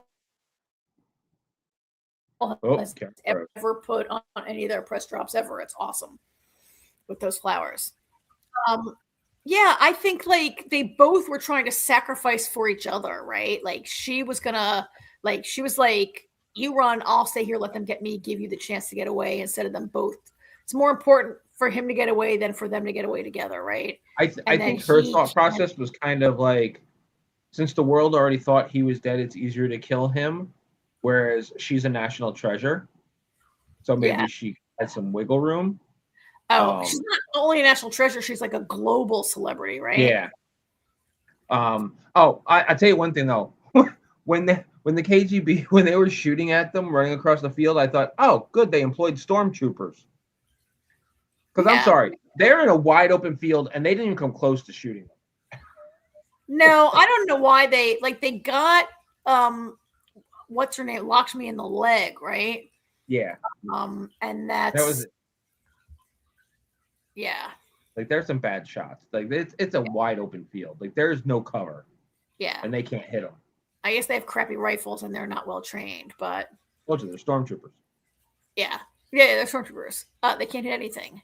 So she gives herself up. He gives himself up. I thought Raskova, however you say it, Raskova at the end of this, I thought she looked kind of like, I don't know, do you feel like she looked surprised at the way they sacrificed for each other? Do you think she was like impressed at I thought she really didn't expect that. I feel like she was kind of like, oh my God, these people. I mean, her entire job and her role in life is to make people betray each other. Right? That's like all she does is try to like leverage people against each other, and to see these two like. Now, the only thing that worries me is while Lakshmi got out, her husband's still in Russia, isn't he? or did I he don't go know. home? It's been 9 months. Maybe Then, when yeah, they then he might have gone home. when they because Wyatt's declared there. her dead, they might have just let him go home, right? Yeah, that's true. Yeah. Yeah, it'd be interesting to see where this picks up in season 2. Well, one thing, If it gets renewed. It hasn't been renewed yet. it hasn't been renewed yet. I think it's going to be renewed. I'm sure it will. I think one thing that is going to happen is that, I mean, Sasha and Sasha have to have a baby, right? Because Sasha's name is Sasha Polivanov, right? And the governor on this last season, the governor of Mars, his last name was Polivanov. So I think the governor is their son or grandson. Oh wow, I hadn't even thought about that. Maybe their son, right? Nice catch, Karen. Yeah, I think maybe they might have I think they're gonna have a baby. I guess she's not pregnant already because it's been 9 months and she hasn't had a baby yet. I guess somehow they're not going to be separated. I think or Sasha's going to have a baby. Is it going to be Stasha going to be Anastasia going to be the mother? I think so, but I think he's Sasha's son or grandson. That is a great catch. I did not think about that. Yeah. I mean, Kelly points out that by the end of the episode, Sasha can't keep the promise to Valia about making sure Tanya was safe. We do see that at the end of the episode. I don't have a picture of Tanya, but we see that the Americans have gotten her out and she's living in Paris. She's that's the only happy thing in the entire season. Well, yeah, but the KGB agent knows she's there. She's following her. I thought that was the American agent. That's the KGB. No, the KGB. remember in the beginning of the season? Yep. When she poses as an American agent to her, and then we see her talking to Raskova and says, "You don't have to worry about her. She's good." Yeah. Yeah. We saw her in Paris earlier. She's a KGB agent in Paris. Yeah. Yeah, she's following her. But why can't they just leave Tanya alone? Like, Valya's dead. Tanya's out. She really was always a low level nobody. She was like a nothing traitor anyway. All she did was like, yeah, but it's the whole thing of he was guilty therefore she's guilty by association. But like, nobody knows he's guilty. Like, they don't like have to go after her because Valya's story is not like out there. It was all taken care of, right? It's like, really, what value is there in her? I understand what you're saying, but you got to remember, this is the KGB. Yeah. They don't leave well enough alone. Yeah. I don't know what value there is. Maybe, maybe she knows something. You know what I mean? Like, who is his handler? How did you get, you know what I mean? Like, there's questions they could ask her. Yeah. I mean, at the end, Irina seems to have been, like, promoted, maybe, right? Like, I mean, she spent the whole season trying to impress Ludmilla, right? And I think she really has achieved that, right? And in the final scene, she's like watching her daughter play piano. But I'm not sure if we were to take that she's like happy now or sad now. I mean, obviously the kid playing piano is going to always remind her of Tanya, right? Her piano teacher. Yeah. But we know the person she's going to become. Yep. Is like a hard ass KGB bitch. Yep. Who will run Star City and like manipulate Sergei like all throughout his arc in For All Mankind, right? And eventually has him killed, right? Yep. After he gets free in America. I mean, she's really, I don't know. It might end up being the most interesting thing, to see how she transforms from this meek, single mother into this powerful, ruthless KGB agent. I mean, she's already lost so much of her humanity, but yet the last time we saw her last season, she was so committed to like successful space exploration, and she helps to like save the colony, and she, you know, I mean, the person she's going to become is. I actually wonder what there is to explore with Irina really in a second season of Star City. Like, what more? Like, I've seen a bunch of her origin story. There's that little bit of mystery. Like, is she from some kind of privileged background? Is the premier her father? All that. Who's the father of her baby? Like, all her daughter. All that's kind of like. But I don't know if I don't know how interesting that is to me, given that I know where she's going and who she becomes. Right. Well, that's what I'm saying. It might be interesting to see how she gets there, but she still tries to do the right thing, and she still has some of her humanity at this time. Yeah, she still so thinks. I want to see what breaks the camel's back. Well, she still thinks, like, she told Ludmilla about the bug, and she's aligned herself with her, right? And I feel like eventually that has to go bad. Like, eventually Irina will probably throw Ludmilla under the bus to get her job. Yeah, I don't know, maybe. Guess we'll find out. All right, House of Dragon. Okay, hang on. Let me get my next load of photos here. Where are you, Hot D? Hot D. House of Dragon. This was only episode 3. I feel like so much has happened in 3 episodes on this show. Which of the 3 or 4 story arcs do you want to hit first? Wherever you want to start, I don't care. Okay, I want to start with kind of the beginning of the episode. Let's dispense with Harrenhal, where we have the biggest losers in Westeros, Sir Gawain, Allison's brother, Sir Gawain, and his friend. Where's his picture? Come on, where are you, Sir Kristen Cole? I put your picture in here. I'm sure I did, because you're a gigantic loser also. And Fabian Frankel as Sir Kristen Cole. These two, oh my God, AJ. There actually was a great line of dialogue, which I didn't really take it all down, but like Sir Gawain is like, so this is great. Like, we have no army, we have no dragon.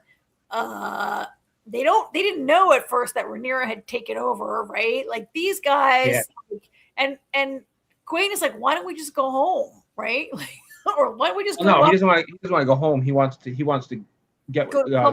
meet up with Ormond. He wants to eat up with Ormond in Tumbleton, right? Because he's like, this sucks. We're here. We can't find Aemond. We have nothing. Like, everything is going bad. We have no dragons. Everything sucks. And then, of course, Kristen Cole is like, no, I have a better idea, because he has so ruined his own life by getting involved with Allison, and he hates himself so much, I think, is kind of what drives him here, right? Well, I mean, Cole is just a piece of shit from day one. like, you know, he sleeps with Rhaenyra, and then he turns on her, and then aligns himself with the Hightowers, and he backed the wrong horse. Yeah. And then he's been involved with both of them now, right? He sleeps with Rhaenyra. He fathers those children. He's the father of those children, right? No, that was a different guy. Oh, that's the other guy she slept with. Yeah, that was the other guy she slept with. So, like, yeah, these guys are just, I mean, I don't know what he does anyway, is like, I don't know.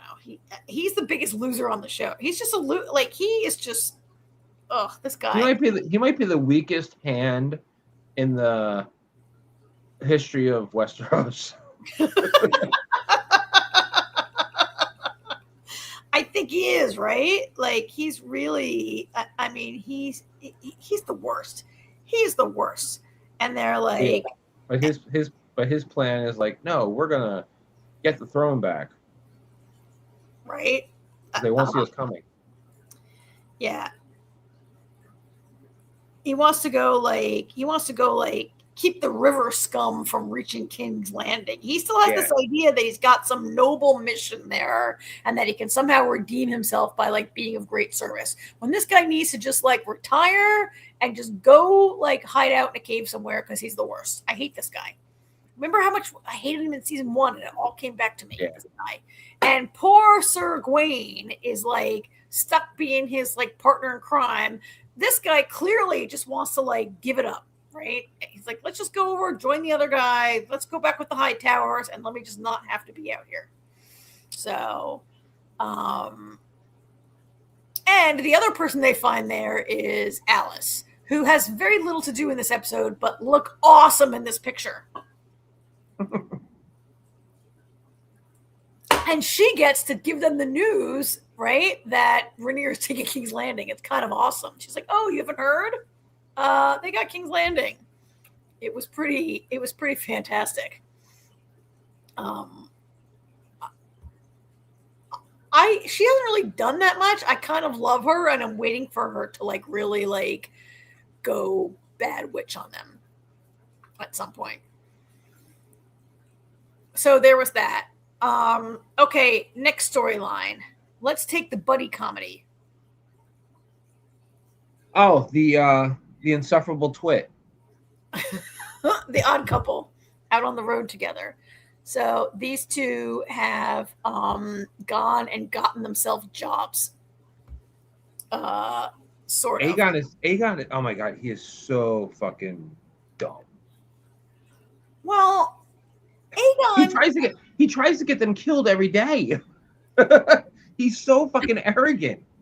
He is, but like this is what happens when you're raised at this coddled little prince that everyone tells you like you're the king, you're gonna be the king, you're a big spoiled little baby who has never been out in the world before, and he just can't like. Laris is like, will you shut up? Like, can you just shut up for 1 minute, right? Laris is like, you're gonna get us killed. Shut up. And he just can't shut up ever.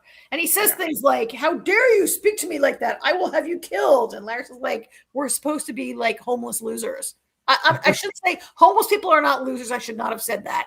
But in this case, they're supposed to have been like, he's saying that they were that they escaped Harrenhal or they escaped some other village or whatever. And like Laris has got a good story.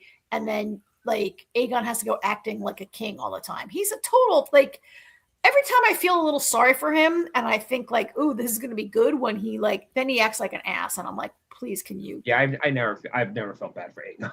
Yeah. He has gotten everything he fucking deserves. Maybe he didn't deserve to be burned by his brother, but yeah. So they go on a side trip because he wants to go see dead Sunfire's body. Sunfire is very small. I know Sunfire is the smallest dragon, but Sunfire is like only the size of like a Clydesdale in this picture, right?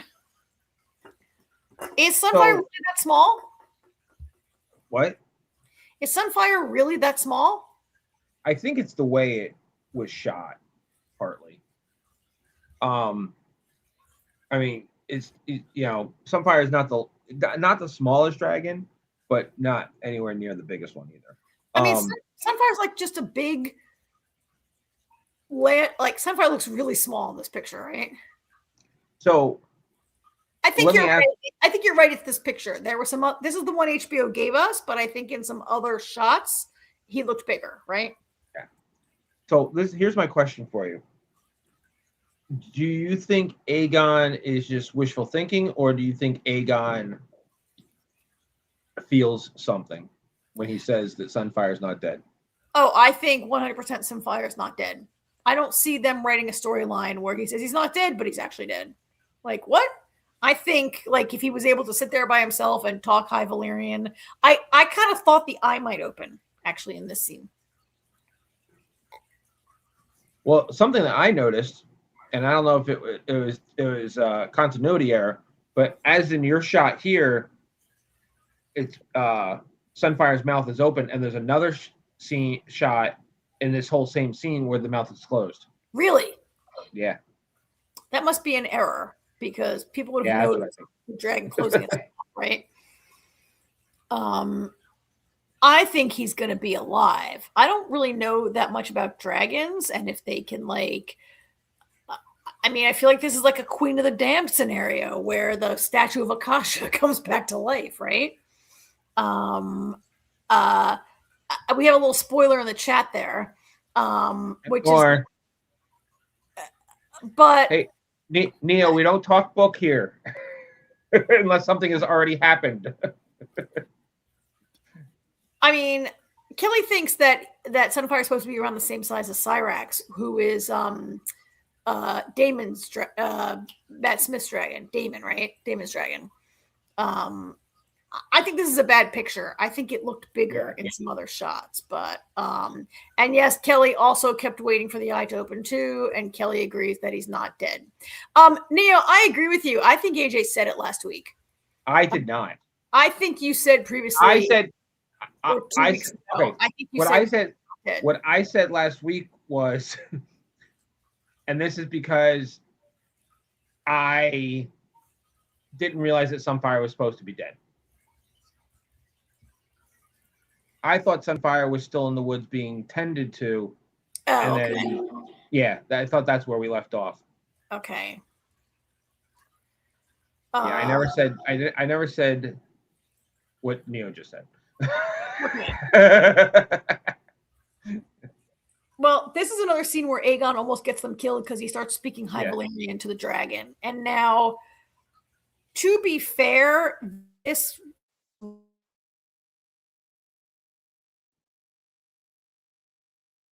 Did you freeze or lose your train of thought?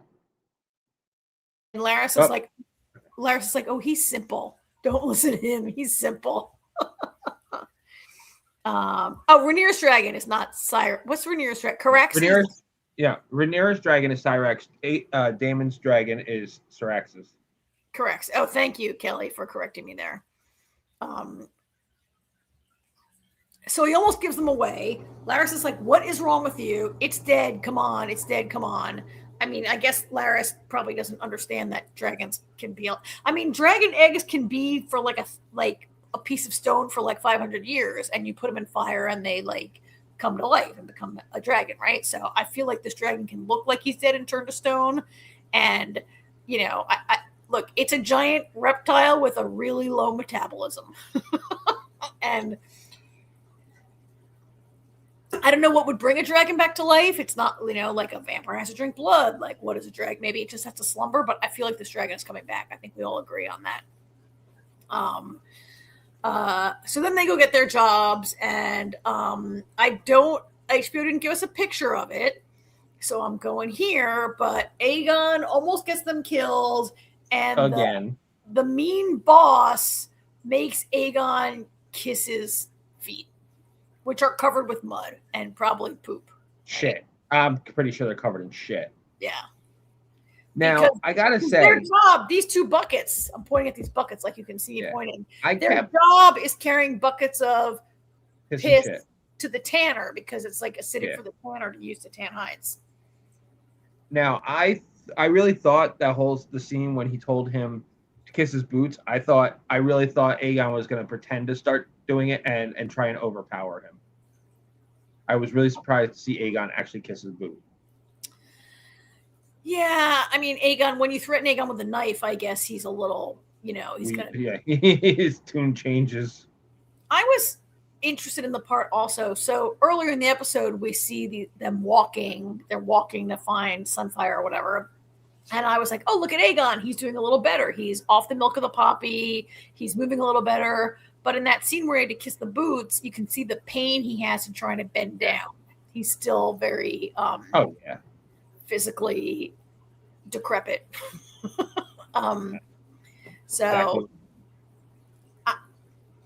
This is interesting to me only for maybe one more week. Like, I don't know how much we're going to see of this. There's a part of me that thought, okay, could this story be going in a direction where Aegon having to live as a normal person, could it make him a better king in the end? To learn what it's like for the small folk, right? And could he become a more sympathetic ruler of his people? I mean, I'm saying that's where the story is going. We know that, there will be a couple more generations of Targaryens before, Robert Baratheon takes the throne. But, could we see that? Could he become more sympathetic to the people he rules in a way that most rulers of Westeros are not? Right? Right. I mean, you've read it. You're not going to say, but, I wondered about that. Particularly, we see repeatedly that Daemon has zero sympathy for the for the regular people, right? Daemon is not that different from Ormond Hightower. They both hate the small people. They both are so full of themselves and no sympathy at all for the small people. I don't know if Aegon could be going there. I don't know. I could be wrong. I know you're not going to say anything. All right, so I just went to Daemon. Can we dispense with the other small story before we get to the main event? Sure. Because we also saw, where are my pictures here? Hot D, where are you? Phoebe Campbell is the actress who plays Bella, who got herself a little short haircut this week. She got her hair chopped. Yeah, or maybe burned off by the dragon. I don't know. That's what it kind of looks like. I know it does look like it got burned off. I know this story is not from the books. It's sort of put together for the show. So I want to, how did you like it? How do you like where this is going? Kind of the way I expected it to go. Daemon reacted pretty much exactly how I expected him to. Really? Because he acted a little bit like a What were you saying? You cut out for a second. And you're still cut out. So I'll talk. Yeah, I was surprised, or not surprised. I wasn't surprised the way it went. I expected Daemon to actually give a shit about his daughter, even though that's not expected of Daemon. I was hoping that they were going to go back to King's Landing together and plead her case, but I'm not surprised that a young girl like her was like, nope, I don't trust it. And, she calls Daemon out on some of his shit, which is pretty true. She's like, I was the Targaryen without a dragon. She's like, you didn't give me a second thought, So yeah, I'm not really surprised that she flew off in a temper tantrum. What do you think about Daemon taking the poor shepherd and as the scapegoat? Oh, yeah.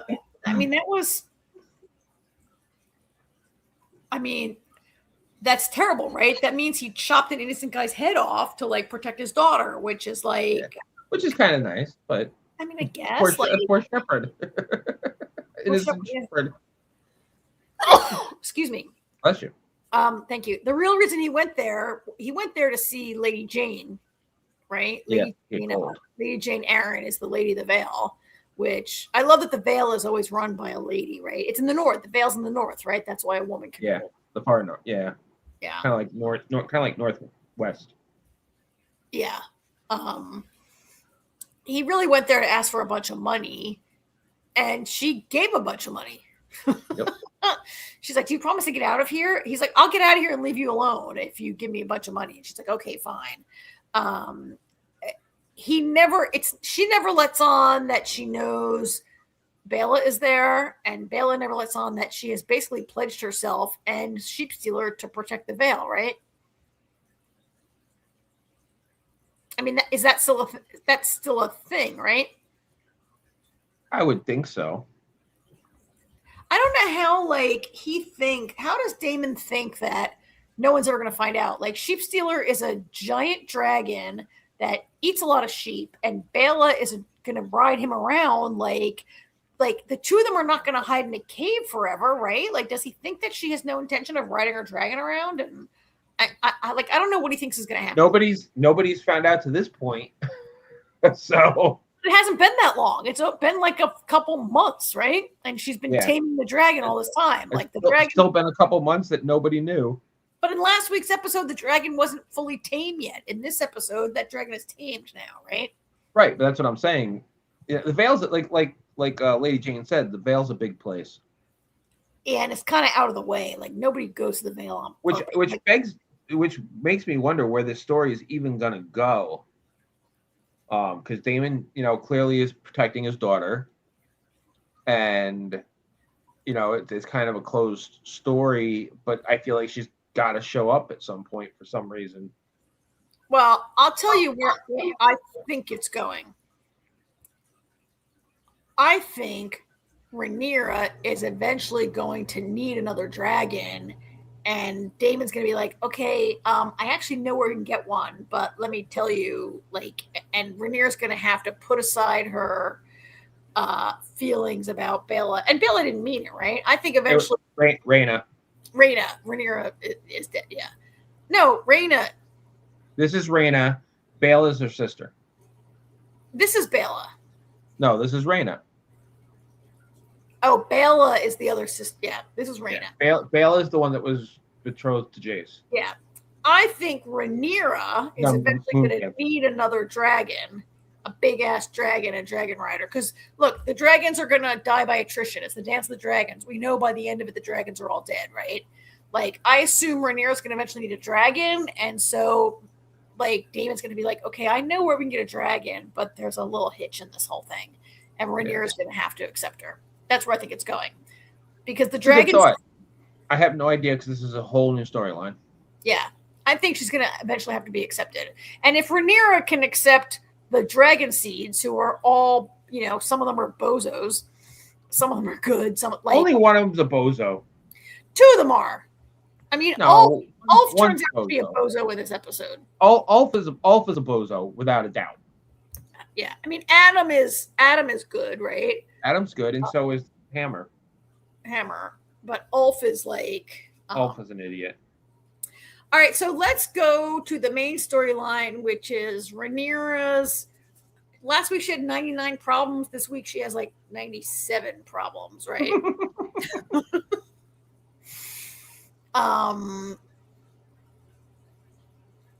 She's got a bunch of issues. Which of her issues would you like to discuss first?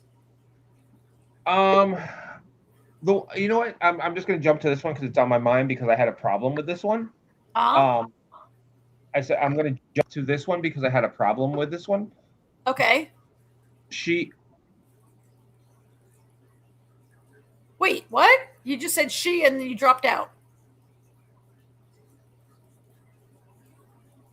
Hello? I can't hear you. Uh-oh. Can you hear me? One of us is frozen. I don't know who has a problem. Are we both frozen? AJ. Oh, crap. I don't know what's going on with our show right now, you guys. I'm going to have to send a quick text to AJ and see if he can hear me or if I can hear him. Wait, there's a comment. I can't hear AJ. I don't even remember what AJ just was about to say that he had a problem with when he was like, so let's just talk about Rhaenyra and her problems until AJ has left the chat. I think he's left the program. I think he's going to come and re-enter and see if he can get back online. Rhaenyra starts out by trying to reconstitute her small council. Actually, it's not even her idea. I don't even know why she had to wait for Masari to tell her you need to reconstitute your small council. Doesn't that seem like an obvious thing for the queen to do? But here he is. Let's add him to the stage. AJ, are you back? I am back. Sorry about that. All right, good, because I was my laptop was dying, so I plugged it in and it shut down. I hate that. I was like, but why would it? But I plugged it in, and it plugging it in was like, you know what, whatever. So what was on your mind? So people are, the bastard queen, and they tell her about it, and she says, have the gold cloaks go around and clean it all up, get it, get rid of the writings and find out who's doing it. I don't remember her saying break into people's homes and rip them out and throw them downstairs and beat young children and get them to find out who did it. Like that was like, I feel like there was some lost in translation there, or did I miss something? Well, who's in charge of the gold cloaks? Damon's guy.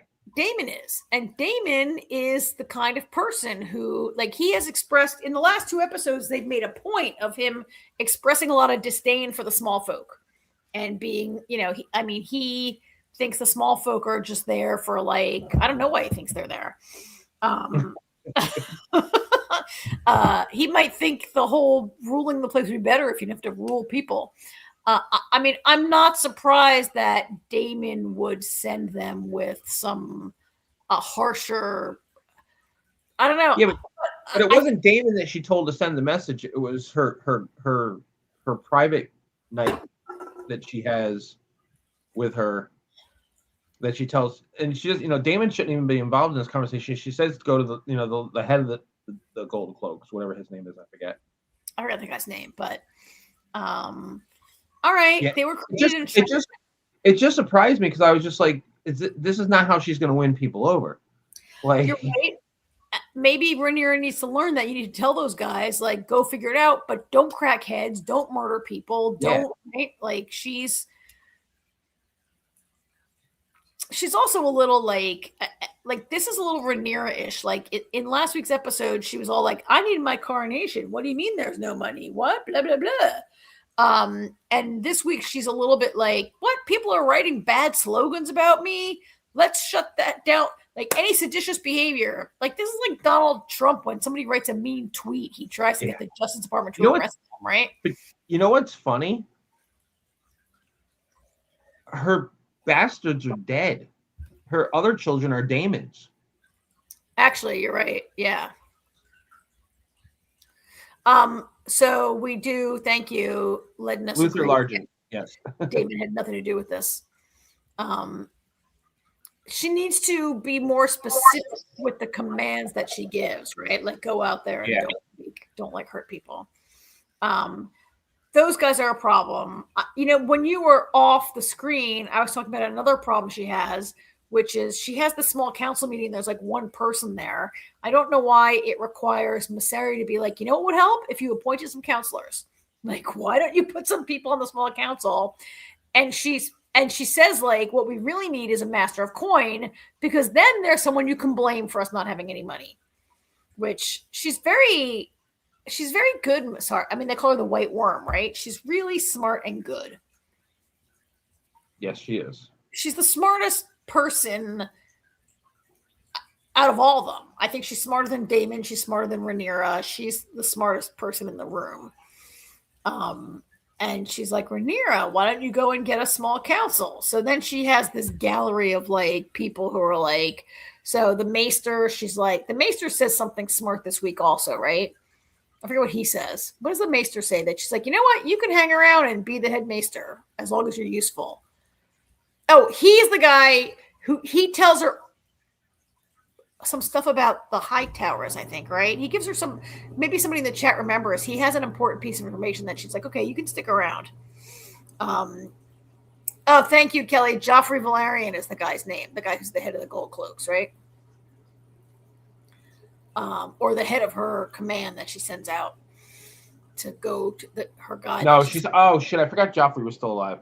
No, she's saying Joffrey is the next heir, and Joffrey was Strong's kid also. Oh yes, she has one more kid. I completely forgot about Joffrey. I thought Aegon and Viserys was the only ones left. Yeah, there's one more bastard left, Joffrey Valerian. So I forget what the Maester says, but she's like, you know what? You could be the head Maester. You could be the Grand Maester for a while and stick around here as long as you're useful. I forget what information he conveys, but it's pretty good.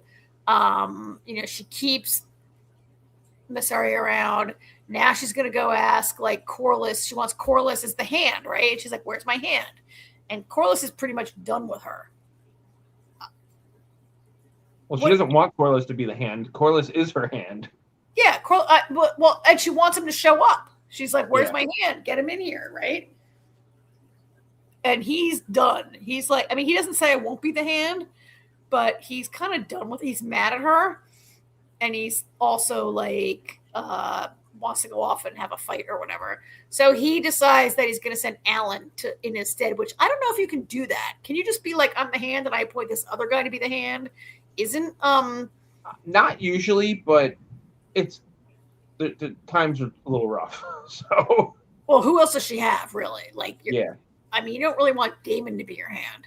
And who else is around? So he's like, I appoint like my son to be my hand. Actually, Alan, I think, might be a pretty good hand. He's pretty smart and steady. Well, I like the fact that she sends Alan, and so does Kelly, because I think if working with him and getting to know him might make her be like, you know what, I'm gonna make you and your brother noble. Oh, that she might finally relent and legitimize that. And Lennis has a good point. Tywin did it with Tyrion. He did. Thank you. Tywin was the hand, and he had Tyrion like represent him. I thought Tyrion was the hand, and then Tywin, and it was taken away from him and given to Tywin. I thought they like made Tyrion the hand because Tywin wasn't there.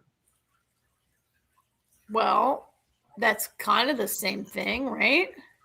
Yes, maybe, sort of, kind of, whatever. Yeah. And Tyrion was a better hand. And then she's got Lord Manderley is the master of coin. I knew he was going to come back into play.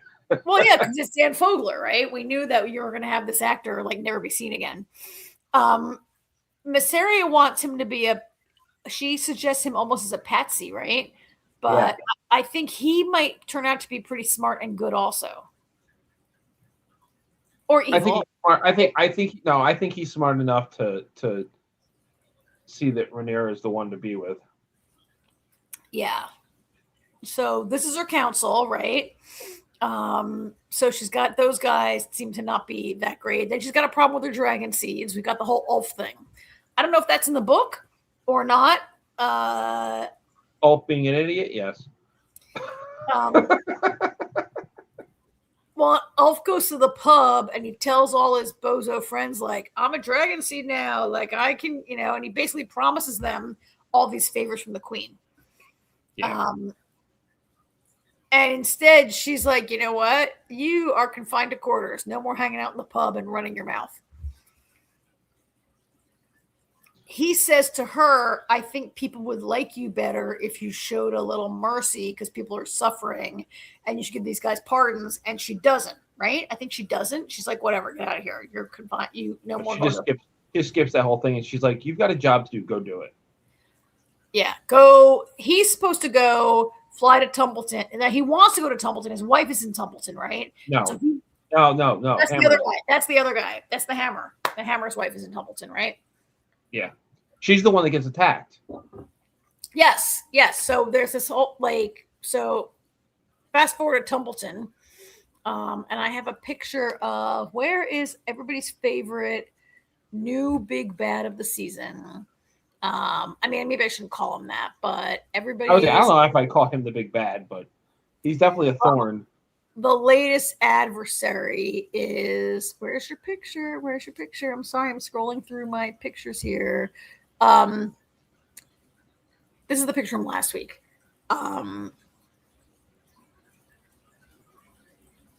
There's all the trouble in Tumbleton. So what we've learned about, he's a total jerk. I'm getting do you hear my big echo? No. He hates the small folk pretty much as Damon does. And he thinks he's better than everyone. And he's going around acting like he's a good and benevolent leader, but he's actually kind of a horrible. Well, he's of the mind that, he's a high tower, and high towers are, of great nobility. And the only reason Targaryens are in power is because they have dragons.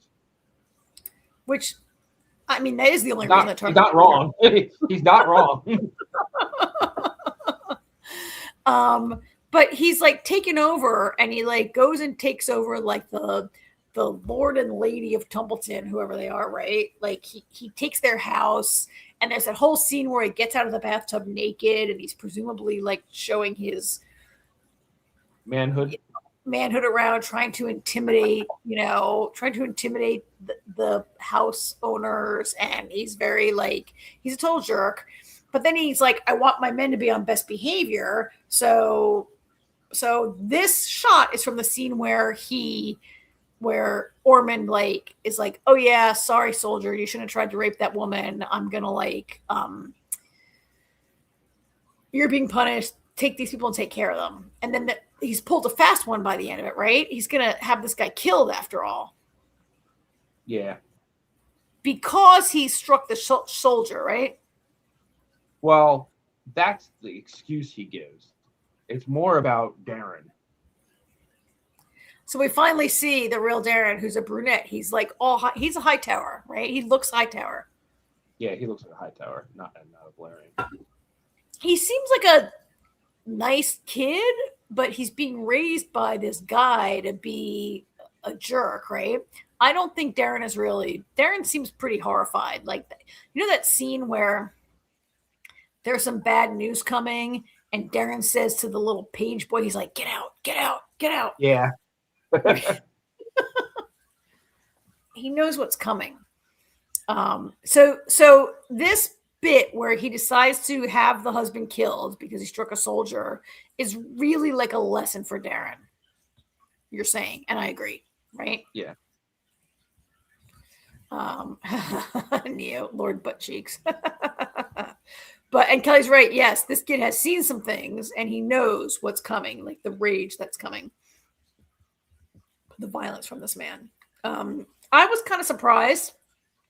Oh, and so what he really is going to do is he wants to make Darren kill the kid, right? This guy. He's like, look, Darren, this guy, like, he struck a soldier. He's not as good as we are. We're better people. We have to do this.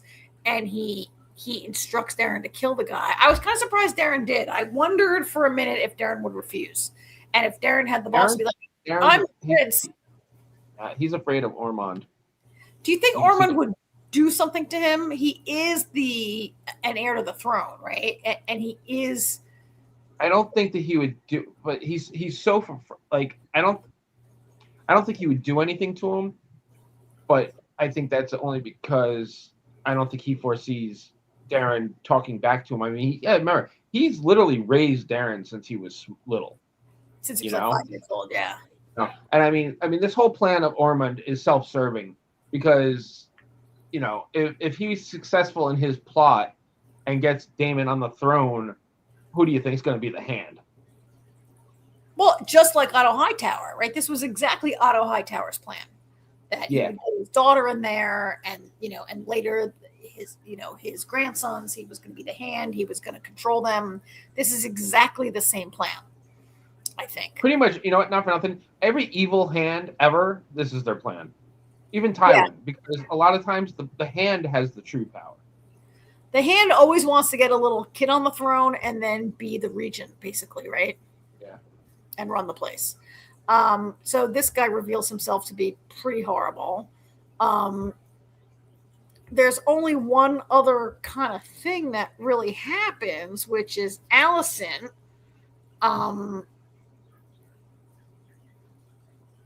I mean, I did like those scenes where Alicent talks to Rhaenyra and talks about how she's sending Darren away was maybe the only time she really was like a great mother. Yeah. The best thing she ever did. Her best mothering moment, as she puts it. Yeah. Because her other sons are so horrible. Little does she know. But like the big thing that happens here is that she notices that someone has a baby bump. Yeah. Now, my question is, who did Daddy? You think it's not Aegon, her husband? I'm not sure, because I don't know how much I don't know how much time has passed. I don't either. Like, Aegon, how long? I feel like. I mean, I think that I would assume that's the direction they're going. I think that's why Alicent is so terrified, because now it puts Helena in trouble because that's another heir to oppose Rhaenyra. But I feel like it's been a minute, and it's not like Aegon was having sex when he was all crispy. Right. And it's Like definitely been a while since he was bedridden. Like it's been many, many months. So she's banging somebody on the side. Like she hasn't had sex with Aegon since before he was burned. And it probably has been months. And this is a woman who is, I mean, I've never had a baby. I don't know what month you start showing and when you wear a dress like that, but she's only this is relatively new. A little bit pregnant, right? A little bit pregnant. You can't be a little bit pregnant. You are or you're not. But she's not like very far along in her pregnancy. Yes, and also Lettuce points out Aegon's scars are so healed. He is looking a lot better. I mean, he's never going to go back, right? But he is looking a lot like, even from like this, like if we look at like, this was like in episode 1, and let me see his picture from, let's see if I got his picture from this week, where he looks, I don't know if we can really see him here. We can't really see him, but he kind of looks better, I think, right? Here he is. I think he's getting a little better. I think you're right. He's kind of healed. So who's the father? Like, who's the daddy? And it's funny because Helena is not a person that we've seen. Like, she's very innocent and ethereal and very like, not that I don't think that she would ever have sex with somebody, right? But it was a big surprise to me that she has turned up pregnant. And who could that be? Like, who could she possibly be having sex with? I mean, it could be just some rando castle dude, right? But if it's a bastard, then it's not an heir to the throne. Although but it is because she's all like, they married her to her brother, right? Yes. So it is going to be like, no matter who the daddy is, it's Viserys' grandchild, right? And could make a case for it to be in line to the throne, maybe. That to me was maybe one of the big surprises of the episode. Maybe not to you. Maybe that's in the book. So Rockers LA said probably Aegon. I can't see Helena hoeing out. Rockers meant Kelly's saying, correcting Aemond.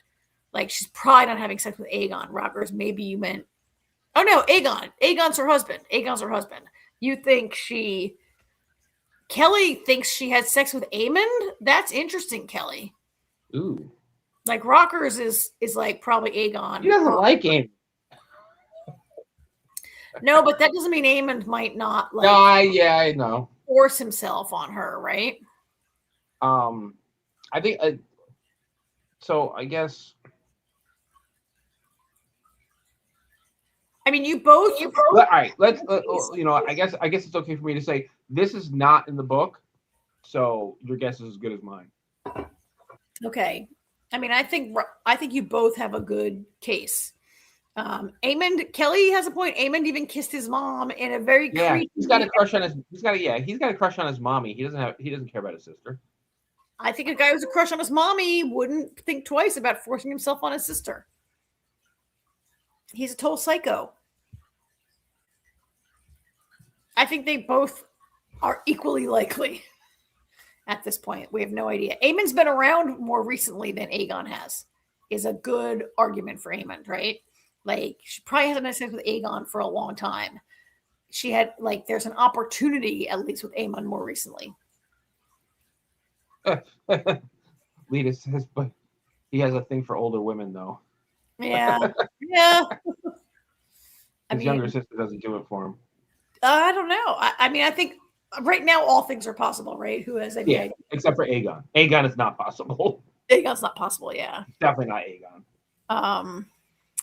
And Kelly can see him wanting to make more Hightower heirs. Yeah. I mean, who knows? I'd be interested to see. I mean, I clearly think that where they're going with the storyline is now she's a threat to Rhaenyra because she can say, "Listen, it's a bastard. It's not Aegon's," and Rhaenyra has to dispose of her just in case. Now, I don't know. And yet Rhaenyra talks to Alicent in this episode. And when they're talking about, where's my picture of our little new Daemon? But when they're talking about Daemon, like she says she never come home. She said, I would have spared him. She says, Alicent, you know I would have spared him, right?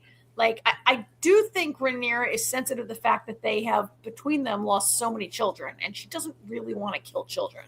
No. And while I don't think she would want to kill... See, I feel like sparing Daemon, who's a potential in line for the throne, is different than an heir to the throne.